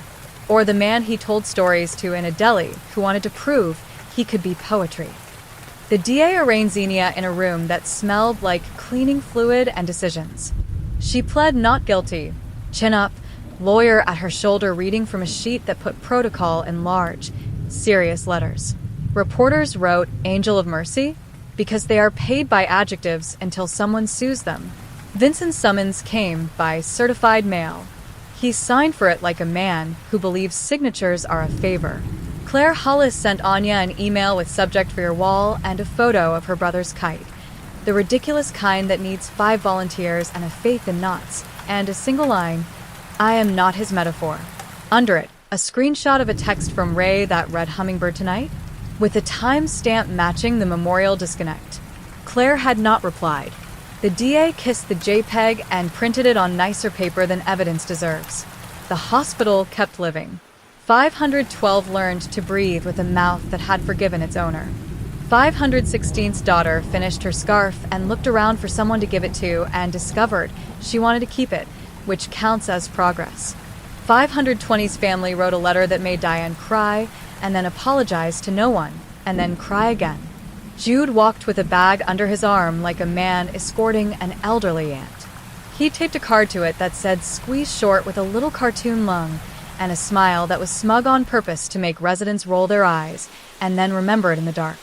Nita stood at the board and wrote tonight we are early and under it too everything because medication timing and sorrow timing and detective timing had all decided to test her planning skills.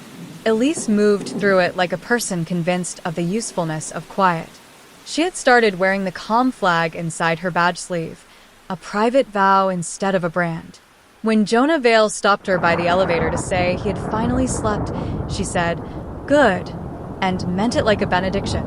When Mara brought cookies and jam and gossip about a neighbor's cat, Elise held the cat part like it had more calories. Her phone buzzed once at 012. You still there? Same number. She looked at it for a long time and then typed slowly, yes. Stop. The reply came back, okay. It did not text again. Anya perched in security with the guard who had started to talk to the monitors like houseplants. Be good, medroom. Don't perform, stare B. You're on, Veronica. The fountain in the atrium hiccuped at 107 and then forgave itself. At 133, stare B got its close-up. A figure in a peacoat, again. A bag of trash on a dolly, again. Lord. She paused, looked up, and saluted the camera with 2 fingers, not mocking, acknowledging. I know you're here. I know you see me. Keep seeing me. She took the corner tight and disappeared toward the ramp. Not our ghost, the guard said. The custodian of our ghosts, Anya said. Which is different. In oncology, a vent alarmed and resolved itself because someone taped the elbow with Sharpa letters do not touch without RT, and everyone had started to believe in Sharpa. In Step Down, 517, Mrs. Hawthorne snored so convincingly, a nurse got jealous. In Med/SURG, a nurse 63 and bad at computers did not override an insulin pen and instead paged a resident who ordered fluids and apologized to a meter. Hospitals can learn.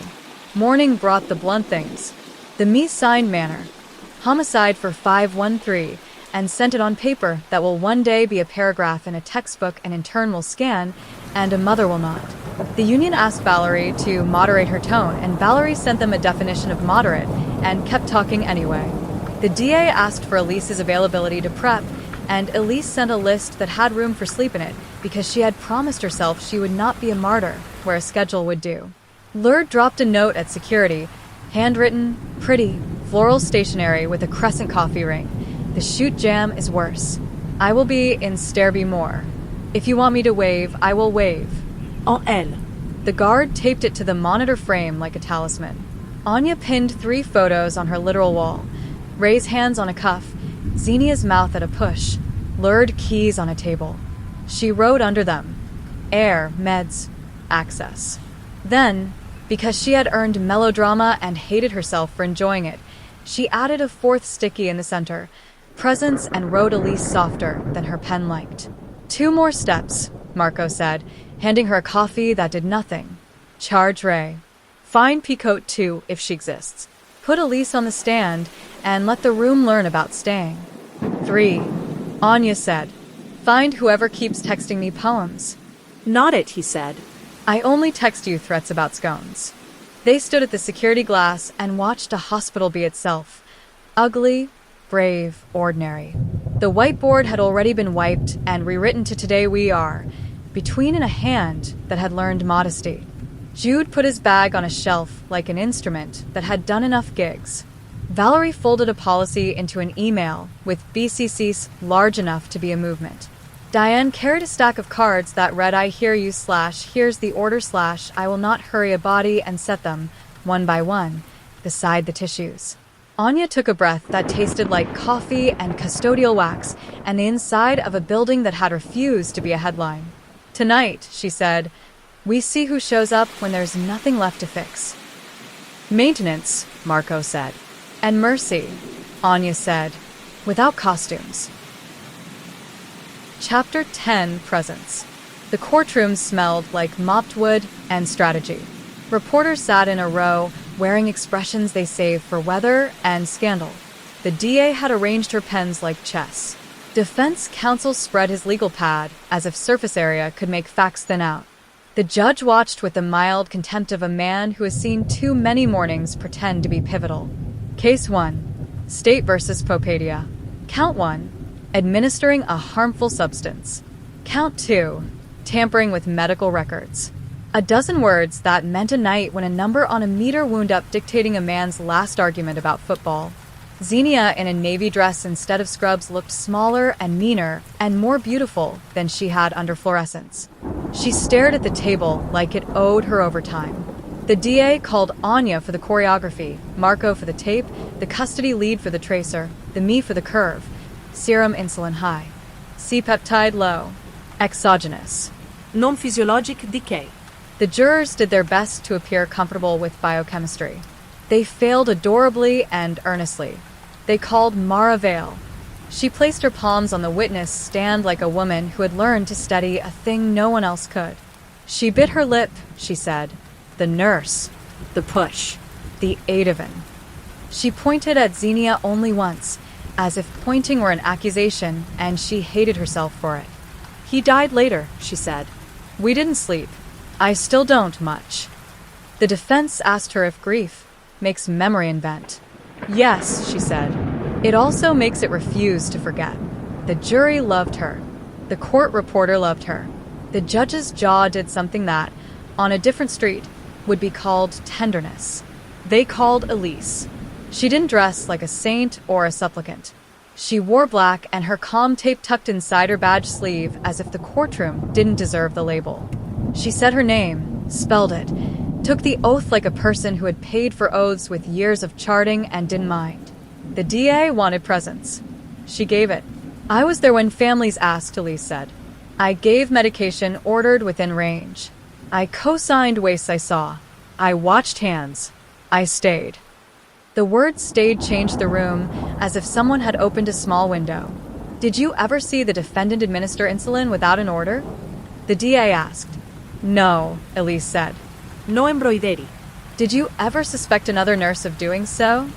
I suspected our system of allowing it, Elise said. That is not a person. That is an invitation. Defense counsel smiled the grin television lawyers use when they think they've learned a judge's middle name. Nurse Hart, he said. You are admired, aren't you? That's a strange verb, she said, not smiling back. Families like you, he said. Doctors defer. You sit longer. You shape the room. I don't leave it, she said. You're the one they cry on, he said. The one they ask for mercy. You deny it and deliver something like it. I deliver water, she said. and range orders, and honesty. He went for a throat he thought was soft. "Your mother died in a hospital," he said. "You told the detective you promised yourself you'd be useful and never a god. And yet I am useful," she said. "Not a god." The jury wrote it down, some because they were told to, some because it's nice to carry a sentence like that around a while. "Do you like the power?" he asked, greed shining through the syllables. She took a beat. The court waited. "I like the responsibility," she said. "Power is what men call it." The DA let the answer sit like a good meal. Then she moved the story along. Xenia did not take the stand. Her lawyer argued good faith mistake, bad strips, ambiguous orders, night shift necessity. The DA argued curve and cap and RFID ping and cosine gap. The jury went out. The jury came back guilty on tampering, not guilty on homicide. And then, in a twist the DA had told Anya to be prepared for, guilty on criminally negligent homicide as a lesser included. Xenia stared at the tabletop, then at Elise, then at the exit. She didn't cry. Some people still believe that tears are confessions. Outside, microphones indulged in a feeding ritual that would have embarrassed hyenas. Valerie Kwan did not speak to them.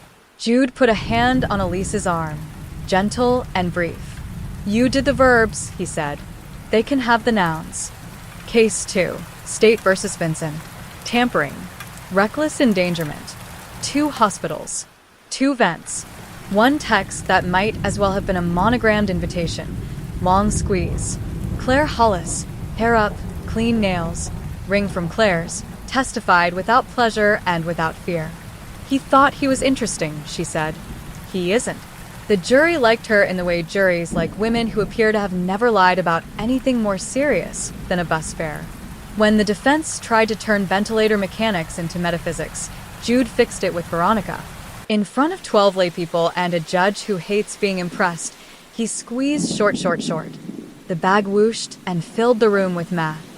He squeezed long. The room felt uglier for knowing why the second sounds kind. The jurors' pencils hovered over their pads, then gave up and listened. Vincent stood for his own apology, disguised as explanation. "We comfort," he said. "We correct. We fix. At night, the order happens after the need. We're triage with a license." The DA looked like a person holding a bee. "You disconnected a vent elbow," she said. "You did not chart it. You did not tell the nurse. You texted hummingbird and long squeeze to a woman you were trying to impress. Your job is to be boring." He rolled his shoulders. "I was mercy," he said. "No," she said. "You were pride." When the verdict came back, guilty on tampering, guilty on reckless endangerment, he looked unsurprised, which is its own kind of confession. The peacoat lured. Sat in the back on her 10-minute break between shifts, eyes on the wood grain, keys in her lap like a rosary. She exhaled, texted her mother running late, and went back to make stairwells behave. The hospital did not throw a party. It adjusted.